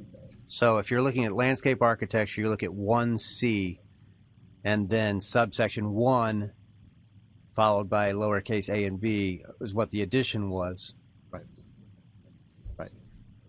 So what we're talking about is adding this C to the architectural definition.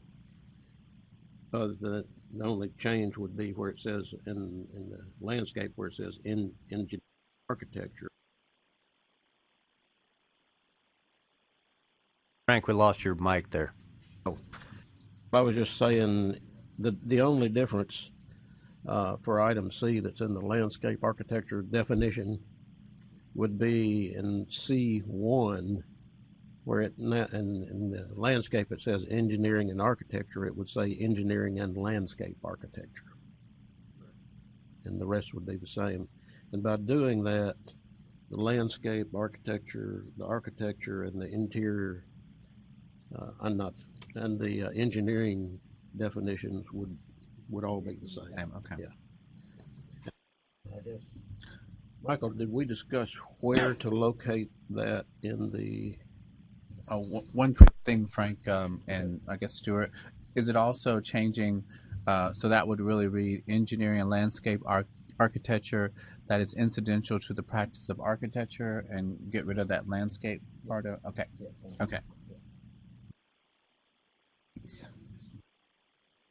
Yeah, we just flip them around. Just making sure. So your question, where would you put it? I would put it as like a paragraph F. Well, let's see. It'd be 1C, 1F.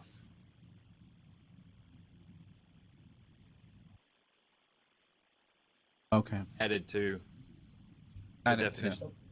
Okay. Right before 2. Yeah. Okay. All right. What seems like to be consistent with all the other practices, and it's just that added language that makes sense too. So that was the right. And Stuart, have you make those? Let me go over the notes real quick. Okay. What y'all want to do? So on AC1, you agree to add the word may. On AC2, you disagree with the consideration. Yes. AC3, you agree to add the word may. AC4, you disagree with the consideration. Yes. AC5, disagree with the consideration. And then we're going to add the landscape architecture definition that was added at 1CB to the architect definition, and we'll just add that after E, so it'll be its own paragraph of F. And we'll change the wording to engineer, landscape architect, incidental to the practice of architecture. Well, let's go to me then. Ready to call for motion? Yes, sir. Yes. I believe what we'd be looking for is a motion to make the recommendation as amended. Even though we don't have a hard copy at the moment, I think that's what we're looking for, so that we can move the whole package. Okay. I guess I'll call for motion since I'm the chairman. Yeah. Yes, Mr. Chairman. I would like to make a motion to approve the practice of architecture definition as amended. And I will second it. And great. We will. Okay. Great. Motion passes, and we'll include. I'll get you a copy of the clean version, or Glenn will, either one of us, and we will include it in the full packet when submitted. Thank you. Thank you. You got 2 minutes. Mr. Chairman, I move we adjourn. All right. So do. All right, thank you, gentlemen.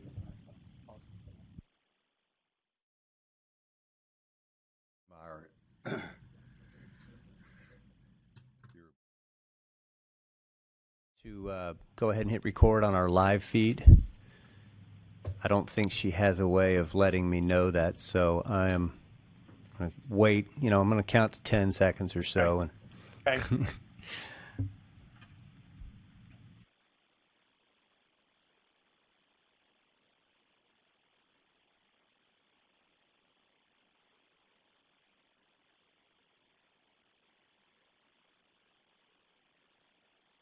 Okay, I think we're in probably good shape right now, so let's go ahead and reconvene the meeting. Okay, we are reconvened with the full board, architects and engineers, examiners, and we will pick up with committee reports.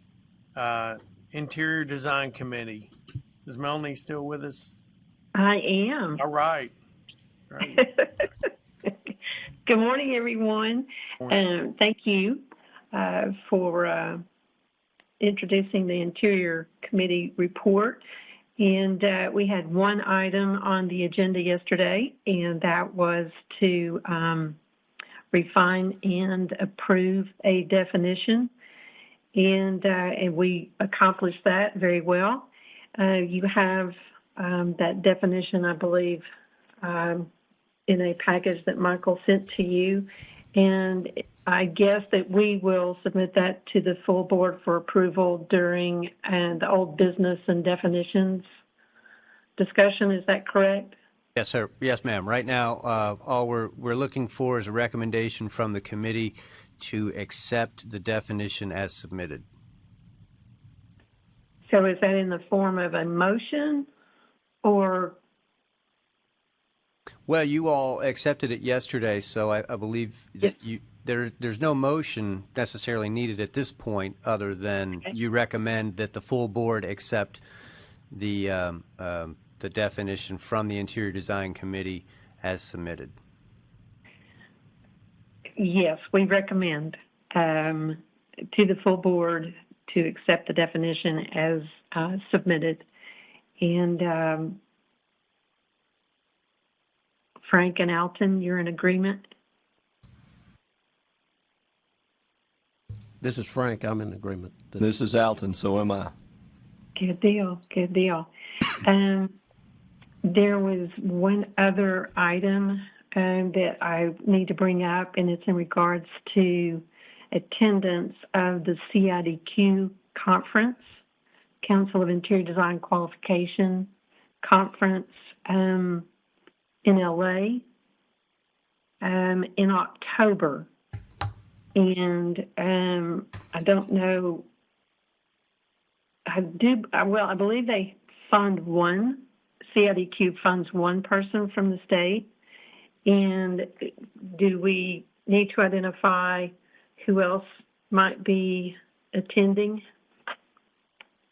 Well, Melanie, this is Michael. Let's see, last year, I believe it was just you and I that were going to attend the proposed meeting in Minneapolis. Yes. I think that in that regard, since there's I believe there's one free spot and then one discounted spot for the member board executive. It's again, it's up to the board, but I think my recommendation would be that it be you and Glenn or you and Caleb or whatever staff member is able to go because of the regulatory aspect involved. Okay. Okay. Okay. Melanie, Robert has his name tag up or name sign up to make a comment if you are okay. A point of order, Mr. Chairman. Do we not need to deal with the motion made by the Interior Design Committee? I know we don't need a second since it came from a committee, but do we not need to deal with it first before we talk about the impending or whenever the October? That's my understanding that coming out of a committee, that is a motion that doesn't need a second, and that Yeah, I know it doesn't, but do we not need to deal with it Do we need first to before we vote? start something else? Well, what we can do is take the recommendations of all the committees at one time at the end of the committee reports, and then say, as a board, we'd like to vote on these in block.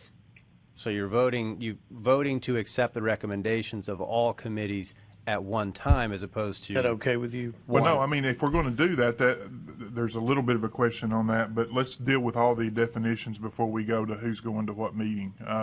So we don't get sidetracked. Well, I mean, that's part of the, but the thing is, if we're going to make a motion, we've got a motion on the table, and I don't know how long you can keep a motion on the floor without it being acted on. So if we're going to make a motion, we need to make one with all 4 definitions included in it. There's not been a motion made yet. Well, she just said it was approved by the committee, and that sounded like that was a motion. It was approved by the committee yesterday, just the same as you all approved your definition yesterday. Okay, well, I don't know Robert's Rules of Order, but I'll just go ahead and say that it sounded like a motion to me, but anyway. Well, They are your rules, Robert's rules. We can move on, and we can have this NCIDQ travel discussion at the August meeting. That would provide plenty of time to get the paperwork in. Perfect. Perfect. Are we dealing with it? I just don't understand what we're dealing with. We got the definitions that sound. Well, we're in the middle of committee reports, and each committee report is going to, among other things, report on their work on the definitions. Unless somebody tells me it's not legally correct, I don't see why we can't do it. What Michael's suggesting, he's suggesting dealing with definitions together in new business. So unless somebody tells me that is not appropriate. What I suggest is everything that's coming in the committee right now, we're reporting to the board, is just recommendations and then telling you what happened in their committees.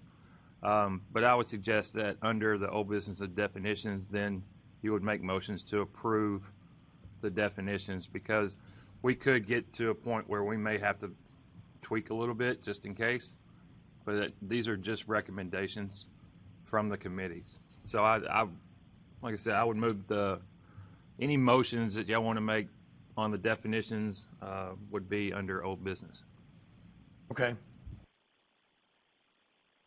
Okay, sounds good.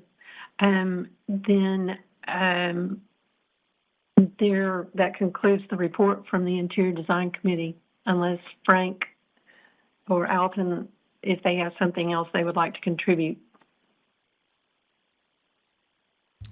Melanie, I don't have anything else. This is Frank. Okay. Okay. Alton, you good on? Yes, I am. Okay. All right. Why don't we move on to the Landscape Architect Committee? Great, thank you. We did meet yesterday, and unfortunately, Mr. Campbell wasn't in the room with us, but we did make a few minor changes to the definition, and I recommend to the board that we approve the revised landscape architecture definition that Stewart has provided to us. And Mr. Reichster, didn't know if you had anything else to add to that?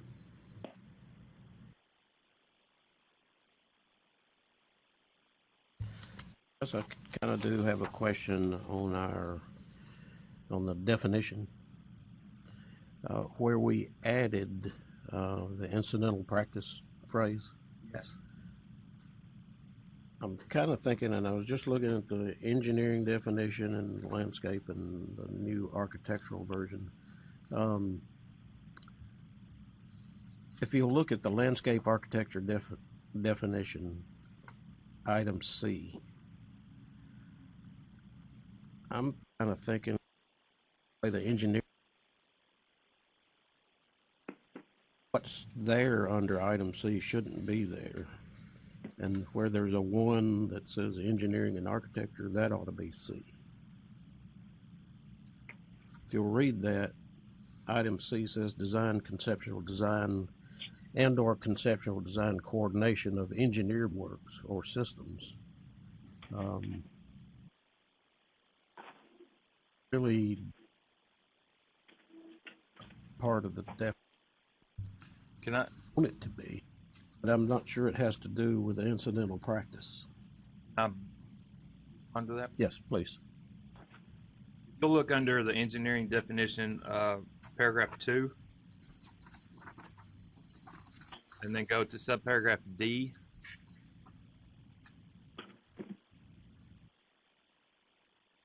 And you go down to, which is 9, because they got rid of one of them yesterday, which was 10, but now it's 9. Right. And then I and II. Right. So that should be included in the definition. Right, like 9 should be, but if you look at what we have in landscape, 9 is the same as 1C1. But 9 is under D, up at the top. Oh, okay, I see what you're saying. Well, then the question that comes, since that's based on engineering, should that be design, conceptual design, and/or conceptual design coordination of landscape architecture works or systems?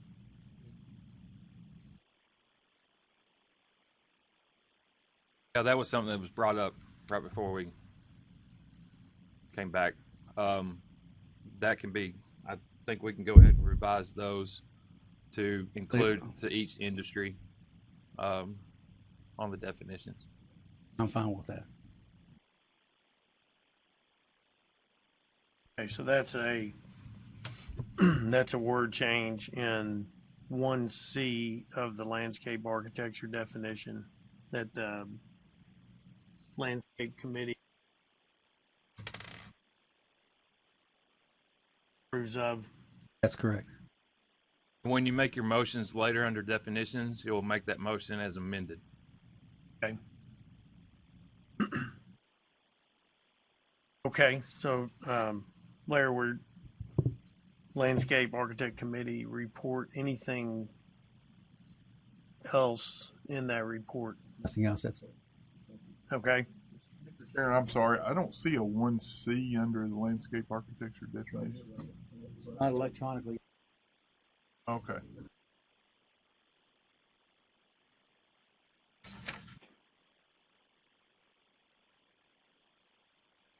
I'm sorry. Okay, just to be clear, 1C, what we just talked about, it says design, conceptual design, or conceptual design coordination of engineered works or systems, because it was modeled after what's in the engineering definition. The engineered word will change to landscape architecture works, correct? Right. That's correct. Okay. All right, well, let's move on then to architect committee report. Thank you. The architect committee actually just met earlier in this meeting, and we too are recommending that for approval of our of the revised definition, and also we are also going to amend, which is is it F? Yeah, F, which is under 1F. Is it 1F? Okay. Yeah, under 1F, and changing engineered works to architecture works.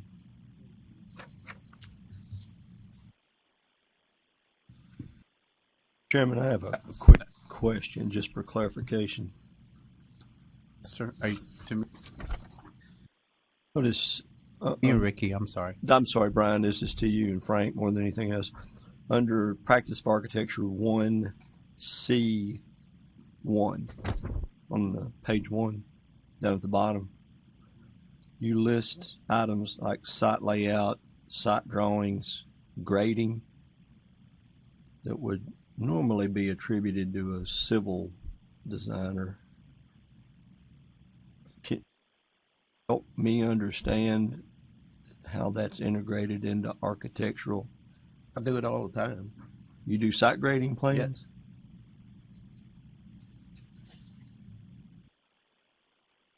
Yes.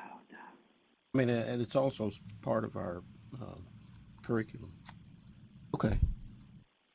Again, I'm used to working with civil engineers doing site grading plans and drainage calculations, detention requirements, things like that. Yeah, what I like, it's probably the same in every profession, but you're like in engineering, you're educated in a lot of things, and some of them you're after you get into the business, you're probably qualified to do, and you're not. And I can't say every architect is good at doing site grading, but it's something that was, part of our study, and it's part of the exam. And like I said, Thank you for that clarification. I wasn't aware of that, and thank you for the clarification. Yeah, can I weigh in on that too? And I'm going to kind of piggytail on what Frank said, and I know Blair and I've had this discussion too. There are landscape architects, and engineers that are good at site grading. There's also engineers that are not worth their dime at site grading, and architects that are not worth a dime, and landscape architects that are not worth a dime at it.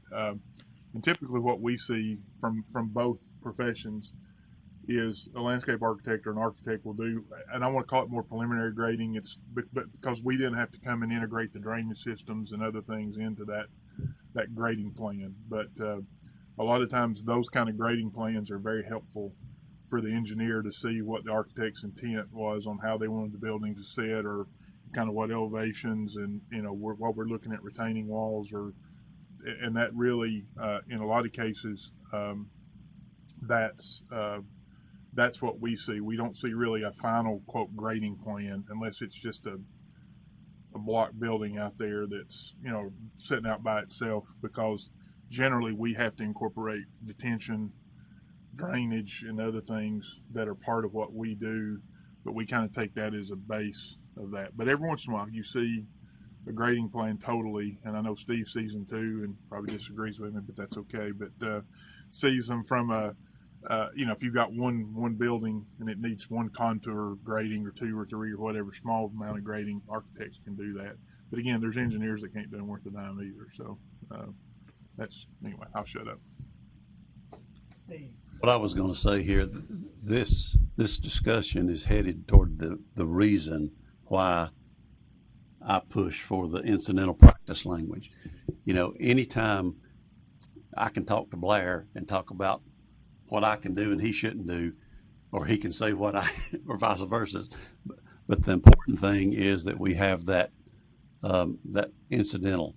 We're not even going to agree among each other what's incidental, but the bottom line is that when all this is adopted and a complaint comes in, we can rely on the incidental practice language, and regardless of who does what on this board, we can look at that and say, did that registrant know what they were doing? So that's why that incidental practice that, I don't know if Stuart, you drafted that or if Maria did, but that's why that's so important. Thank you. Okay. All right. Anything else from the Architect Committee? That concludes the Architect Committee. Thanks, Brian. Okay. Grants to Higher Education Committee. Alton. Oh. Okay, thank you. Mine will be brief. We actually had two items that we discussed. One is establishing a date for the submittal of the applications from the colleges.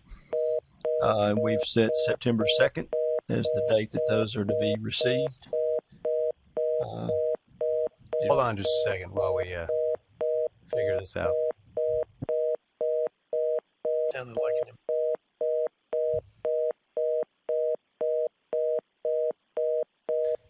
having a little phone system issue at the moment.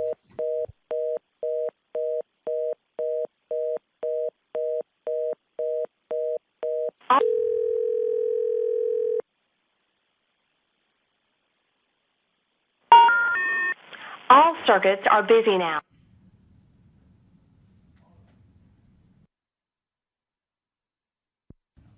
All time out while we reestablish our telephonic link. Okay. Thank you. All right. I'll wait. I'll break. Not a recess, but just a mere couple minutes. A pause. How's that? Is that okay?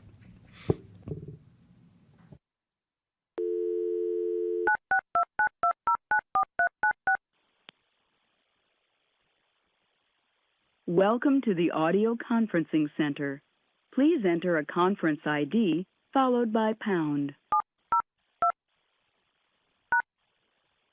Sorry, I can't find a meeting with that number. Try entering your conference ID again and then press pound.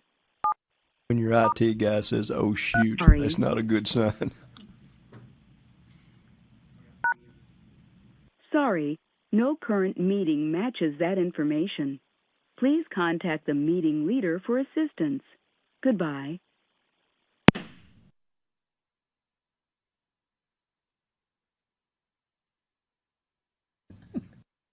Michael and Glenn, since we're off record right now, I'm curious, as I recall, there were going to be improvements made to this venue. Is that something that we'll see in the next 4 or 5 years? Wise now. I believe that those Welcome to the audio technological conferencing improvements center. and updates Please to enter these a rooms are conference ID scheduled for later followed this by year. pound.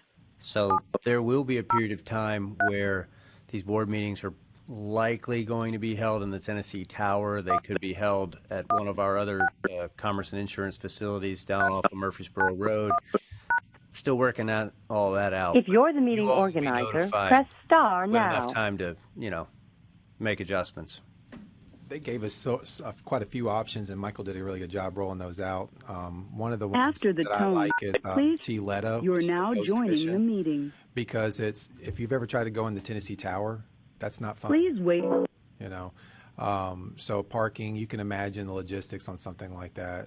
We have other commerce and insurance facilities, but even then you're navigating a lot of sort of checkpoints along the way to get there. So T-LETA right now is probably the premier post that I can see, since we have a pretty good relationship with them already, part of our commerce and insurance portfolio. So, we're going to walk that. It's off Lebanon Pike, just off of Briley Parkway. So it's not downtown in that center, so you're not catching all that traffic either. Plenty of parking, and we can sort of navigate in and out of there. So we're going to post on the website with our meetings, with the regular conference room dates. Because to your point, they give us a projection, but we know what to do with those projections. We just keep marching forward. But then if they pivot on us and quickly move there, then we'll go to probably T-LETA, and then you guys will all know. We'll update the website and inform everyone along the way.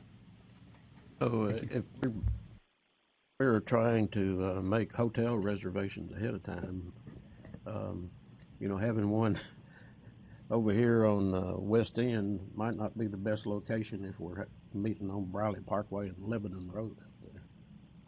Frank, we know of a good hotel you can.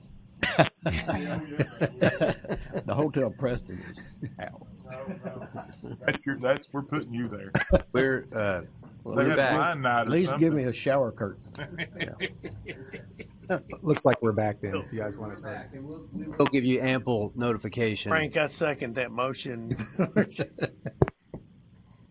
Okay, are we back? Yes, we actually, the live feed has been going. It's just Melanie, we lost Melanie and her ability to communicate. That's Okay. what that was. Is Melanie back? Okay, great. All right, well, Yes. let's continue, and we were starting in on the Grants to Higher Education Committee. Alton? Yes, thank you, Mr. Chairman. I appreciate that. Again, just to recap, just in the event that it was lost somewhere, we have set the date for receiving applications from the colleges at September 2nd of 2022, which is just before Labor Day. The second item that we took into consideration is now with the enactment of the new, well, I guess effective July 1st, the enactment of the new legislation, we have a pathway to licensure for people with engineering technology degrees. So in the August meeting, we're going to consider a mechanism or methodology for incorporating the ETAC, Engineering Technology Accreditation Committee approved colleges, which there are 9, by the way, Michael. I looked it up last night, in the grants to higher education. If everybody remembers, earlier this year, late last year, we approved changing the budget from $400,000 to $450,000 for grants to higher education. So we'll try to take that in consideration too. And we'll come back to the board with a recommendation hopefully in August. Okay, any questions for Alton on that? Okay, let's move to Engineer Committee report. Rob. Engineers Committee met. We reviewed 3 applications that had some fuzziness regarding education, took appropriate action. We reviewed our definitions and the comments we had received from the AIA and the legal department. We made a couple of minor changes. We changed an and to an and/or. Teaching may be an activity, but not do not require a license to teach engineering. And we are recommending that the slightly modified definitions be accepted by the full board. We also discussed some people going to the NCEES meeting in California, and that may require some approval by the board, and we can do it now or we can do it at some other time. The first 2 have already been approved. Alton was suggested to be the 3rd funded delegate. This is at no cost to the board since it's a funded delegate position, but I suppose you all could approve the travel since we do have to put in $1 for the travel requisite. Okay, is this just for Alton or is it for everybody to? You can go ahead and do everybody if Okay. you want, just to cover all the bases. So that would be Alton, Steve, and Robert. Okay, and that is going to the The NCEES NCEES annual meeting. in August. Yes. Coming up. So do we have a motion? Somebody make a I'll motion. make the motion. Okay, Rob, in a second. I'll second. Okay, Robert seconds. Any more discussion? All in favor say aye. Aye. Opposed? Okay, motion passes. Thank you. Okay, Rob, anything else on the, okay. That is all the committee reports. And now we can move to old business definitions. And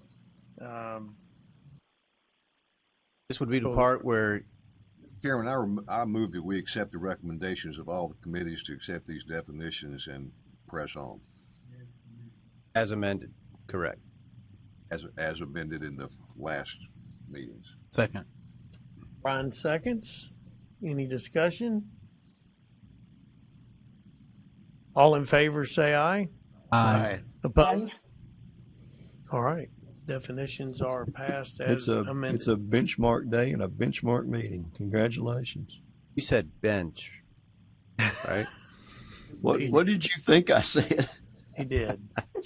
Thank you, gentlemen. That was, I know these have been in the works long before I got here, and I appreciate you all buckling down the last 2 years, really making some headway on this. This, as Alton said, this is a benchmark moment, I think, for you all. So congratulations. We will get these finalized and submitted, and I believe that the next time you see these materials, they will be in the form of a rulemaking hearing. Okay, great. And a little shout out to our former board member, Kathy Ware, who headed up this definitions and did, I thought, an incredible job pushing us to this moment. So thank you, Kathy, wherever you are. Ricky, I think we need to thank Blair Parker, who was the most recent chairman of the definition. Picked up the baton, didn't he? Yeah, he did. He did. It was a heavy baton, but thank you, Blair. I think there's also, I think we need to thank Maria Bush, even though she's not here, and Stewart. Both were really helpful in getting this to where we are today. I agree. Many Thank you. thanks. I remember 2.0. Yeah, great. Okay, all right. Well, let's move on then to new business. Oh, yep. We're at new business. Proposed rule of changes for the new legislation, which Laura Martin touched on earlier. Right. And so I don't have anything to add to that, unless, do you all have questions as to the process? I feel like you're all kind of old hat at rulemaking now, so you kind of understand at least where we are right now in the very preliminary stages of it. Probably no question without an answer. Are you going to try to put these in the same package, or do you think separating them is better?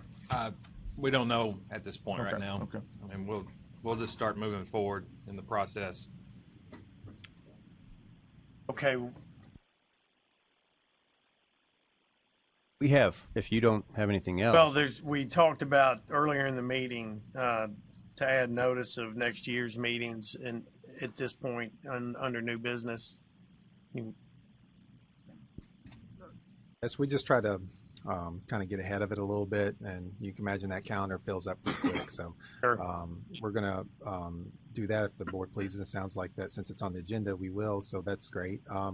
Just need an approval in that regards. So it's modeled after the same pattern that you're already on. That Wednesday and Thursday of the first week of these months, and it's sidestepping a couple of major conferences as well, and also absent of any federal holidays or state holidays. So of course that's tentative. We're not married to it, as you know. If we get into it and that we run into a unforeseen scheduling conflict, and we'll make an amendment at that time at whatever subsequent meeting, and we'll have plenty of opportunities for that. So that is the schedule before you, and then if we get a motion to accept that and approved by the board, we'll get that on the website. Does everybody have the schedule in front of them? Chance to look at it. Is there a motion to approve? I so moved. Okay, good. She got it. I sent it to her just a little while ago. I want to make sure she had Excellent. it. But since she moved, Yes. she made the motion. She made the motion? She just did, yeah. I did. Melanie. And do we have a second? I'll second. Okay, Blair seconds. Any more discussion? All in favor of the motion, say aye. Aye. Opposed? Okay, meeting dates passes. There was one more item we brought up, Robert. I don't know if you want to talk any more about this, the security issue. You had mentioned. And it may be, thanks, Ricky. This may be straining gnats a little bit, so I don't want to belabor this, but we're getting more and more, obviously, electronic submittals from the PDF, and it's pretty. I think in the old way, you would send them in an envelope, and the engineering reference, I think, signed the back of the envelope or something. I mean, that's my memory. It's been a while since I've done one. But that kind of was your seal, right? When you sent that envelope in and it was signed, you opened, you knew that person had done this. But if we're sending a lot of this stuff in electronically, I know NCAAS has done this as well. Really, what's to keep somebody from making, printing off 4 or 5 PDFs, putting references in there, saying they're great as they can be, and sending them straight to us? And I mean, I don't want to say that our registrants, but we've had instances of people cheating and other things, especially if you're in a situation where maybe you don't have the references that that you think.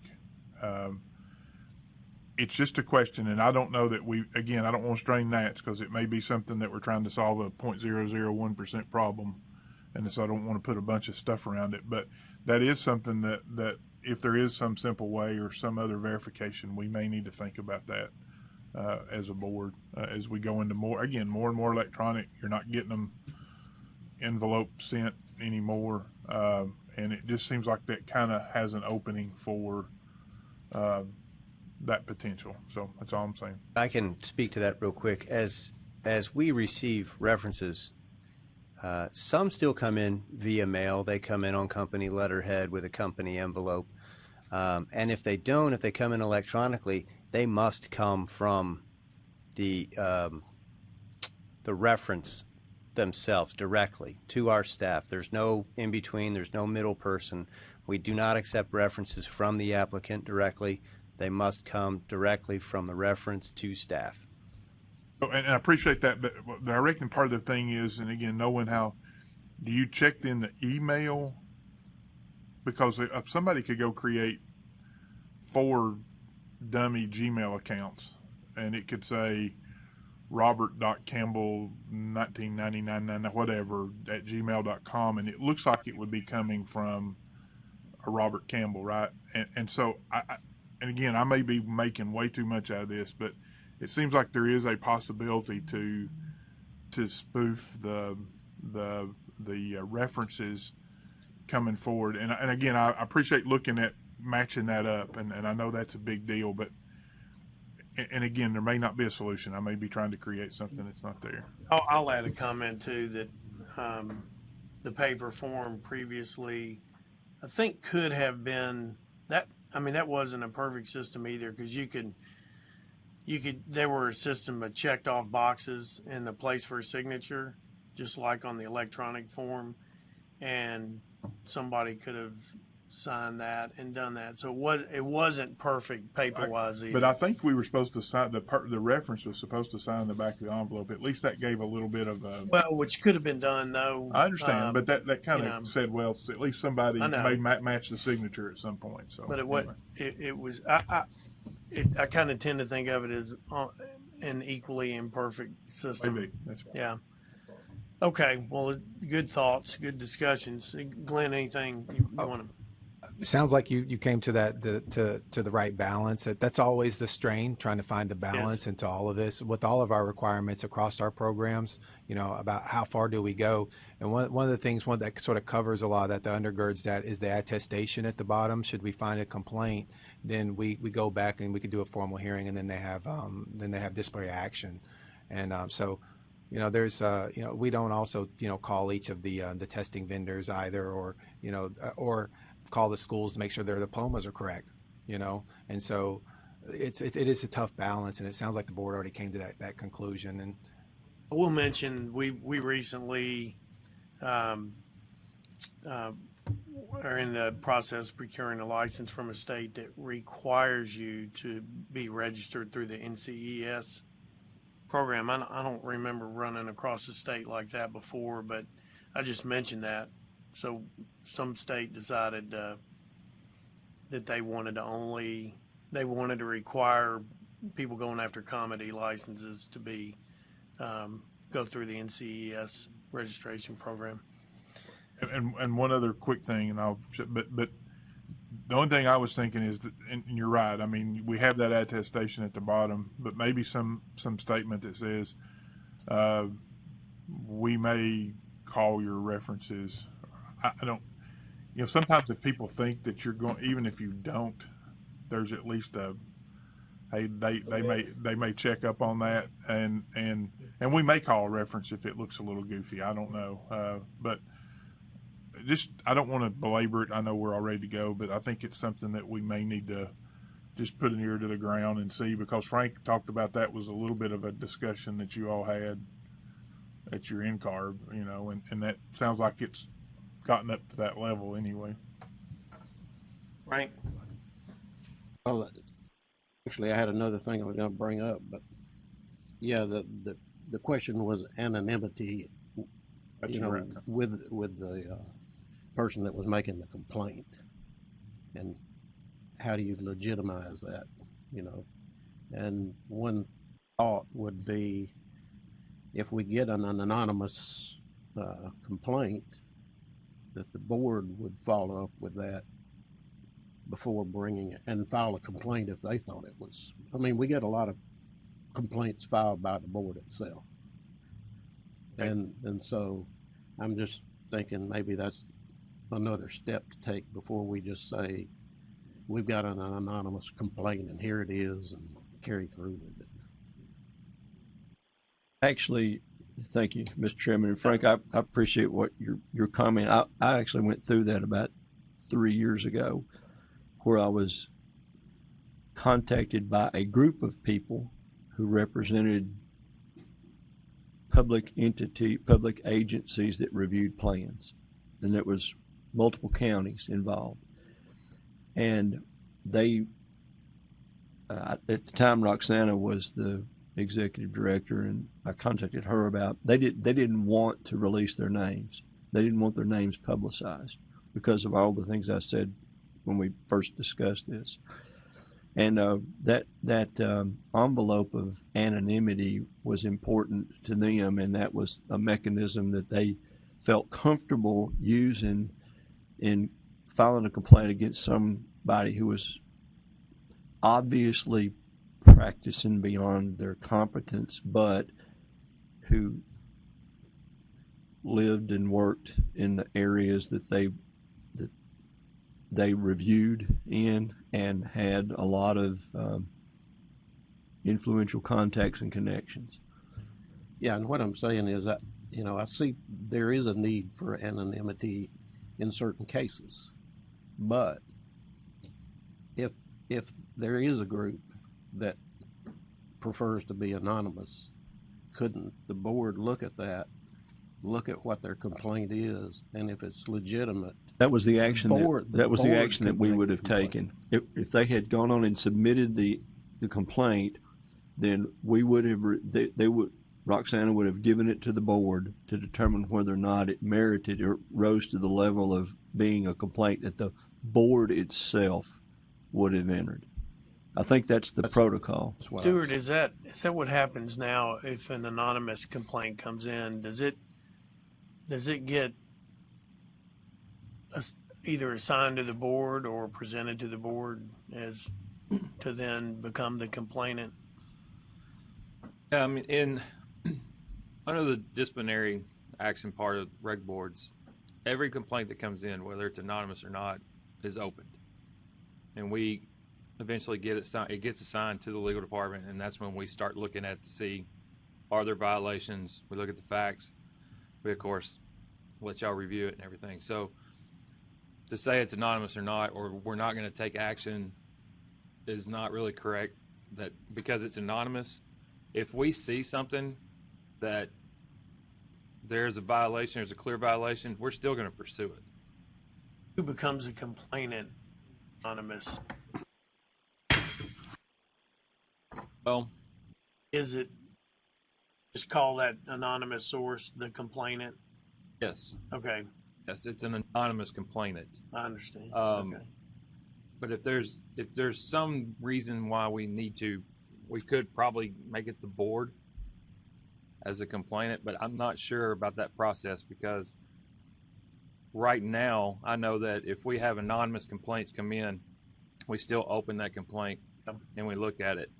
The problem comes in is if we need to move to a formal hearing, we don't have someone there. So most of the time we'll have an investigator go out and gather all the information, because then we have somebody that we can actually present the evidence through. So like an inspector or investigator. Any anonymous complainant, for that to proceed through a potential hearing, would need to have either be assigned to the board or assigned to an investigator, so there'd be somebody at the hearing. Right. You'd have to have somebody to present the proof through. But if it's an anonymous complainant and we review the case as a board and we find it worthy and apply discipline, and it's accepted by the respondent, then it can happen that way. It can. It is happening that way. It's happened. And I can't give you a direct answer because it just depends on the circumstance. I mean, okay. Brian, I think you were next. Unless Frank needed to finish his thought. Yeah. The question I was going to ask is probably directed at Michael or Glenn, but I had somebody call and ask me if this was a person that had let their architectural license lapse. And I don't know the number of years, but I think it has to do with the number of years. But they were told that they had to go back and go through NCARB and go through the whole deal and pay the fees and everything to get relicensed in Tennessee.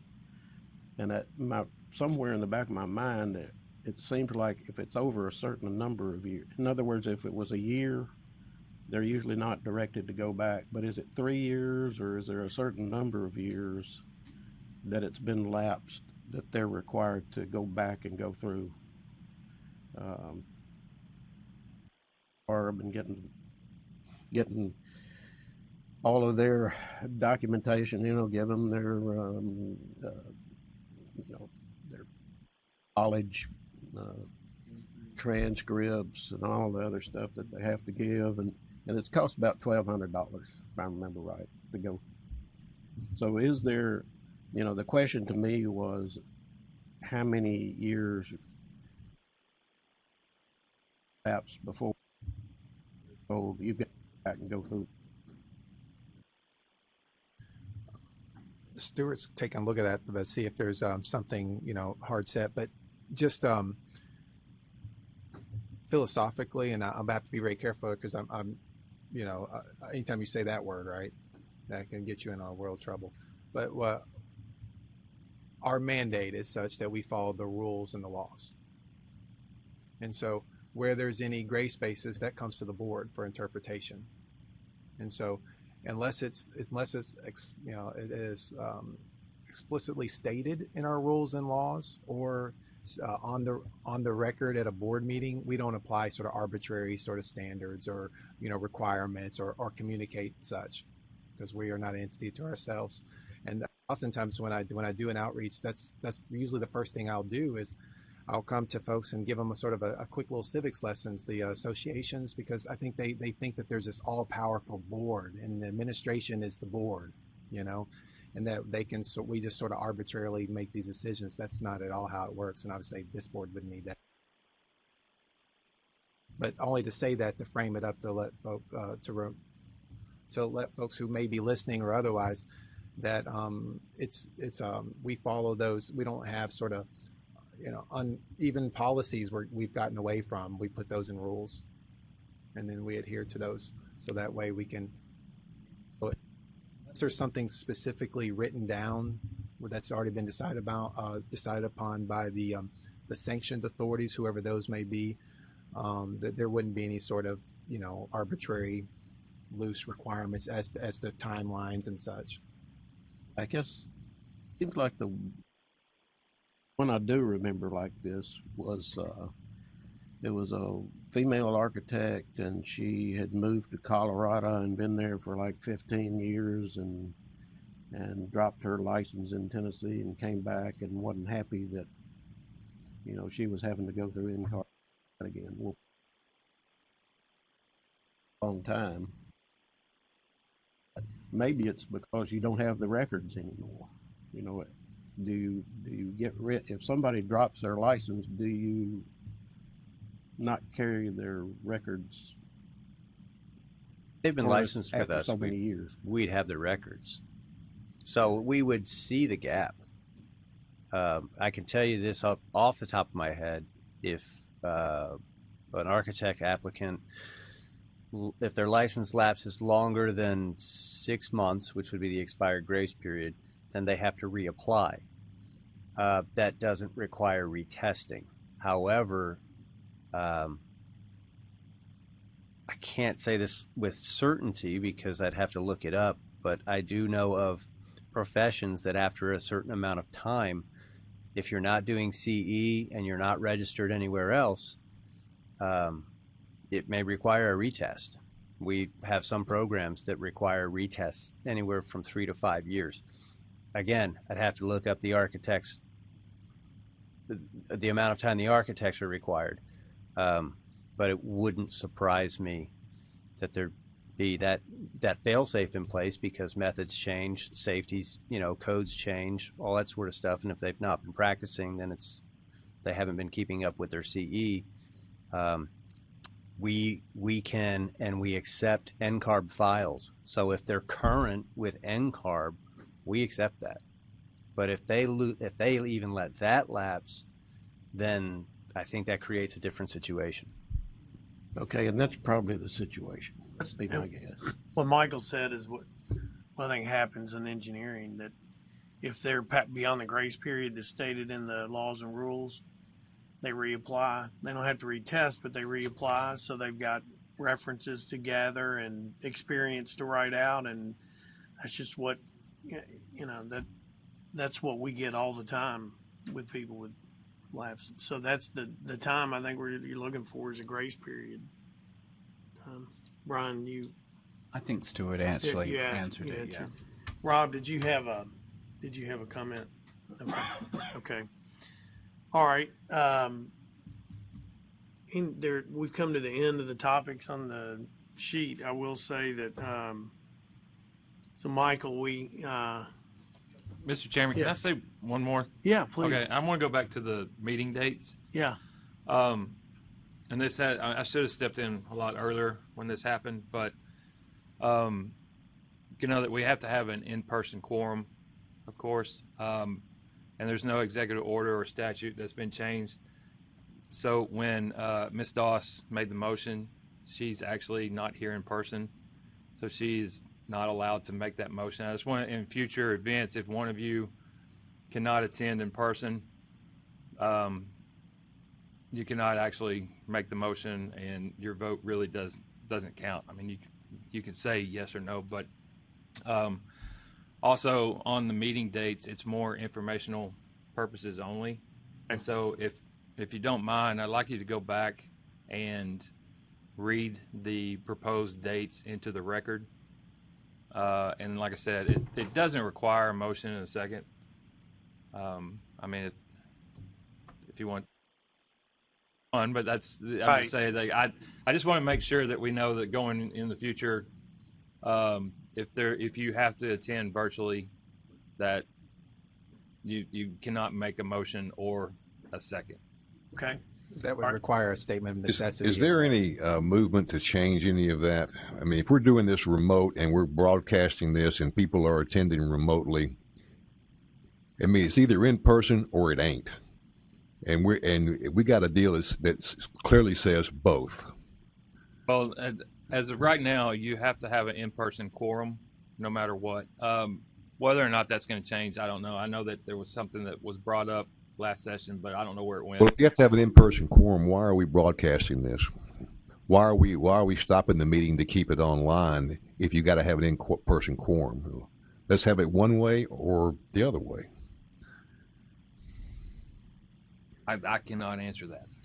It's just I realize it's the state, and this maybe is a common sense engineering question that I ought to be shot for, but it doesn't make any sense. It's the recording is made for matter of public record for those who can't attend, so that they can go back and reference these points. That's why the recordings are made. I understand recording, but we have attendees that are online. You're correct. You're not doing that for the same reason. They can vote and they can make comments. They just can't make a motion or a second, correct? Well, they can't really vote either. Oh. You have to be present to vote. Yeah, in essence, you're considered not here. Like you didn't make it to the meeting for whatever circumstance. I mean, I know there was the circumstances with Ms. Doss is beyond her control, but it's essentially considered like if we didn't have COVID, if we didn't have virtual like we used to, if somebody wasn't here, of course, they can't vote. They can't make a motion. They can't make a second because they're not here. And so the executive order is in-person quorum, and not like it used to be under the executive orders where we could all just be virtual. Stewart said there was a piece of legislation that was proposed. Last I heard, I think it was not voted in favor. So we're still working on it. Trust me, we're legislation to allow attendance by telephone or to make to kind of loose it. I can't say what it entailed because I didn't read the bill, but it did deal with the rules around what constitutes a quorum and how attendance is measured in these situations. And I fully expect there to be another proposal in the next legislative session. that's a good reminder of the way it is for us, and a good reminder of. Yeah, and I apologize that I didn't do something earlier. And like I said, I mean, it's hard to keep up with all these things going on, and I know it's frustrating, but I just want to make sure that we're clear, and this board is clear of how we need to move on in the future, and how it's considered, whether you're in person or you're not. No, Stuart. Well, I'll go ahead and read these meeting dates into the record, and we don't have to make a motion second all that. No, sir. Unless somebody wants to. Okay, meeting dates for 2023 for the Board of Architectural and Engineering Examiners: February 1st and 2nd, April 5th and 6th, June 7th and 8th, August 2nd and 3rd, October 4th and 5th, and December 6th and 7th. That's our proposed meeting schedule. Other items. Okay, well, we just want to officially say again, Michael, thank you for the time here, and I think that our legislation that we have that's going to take effect July 1st would not have happened that quickly if not without your help. You helped greatly to push that along, and made us meet often enough to make that happen. You were a force behind that, so that's very appreciated.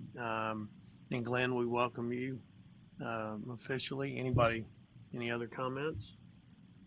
All right. This meeting is adjourned then. All right. In time. Thank you. Just in time. Then we just shut down again. The buzzer.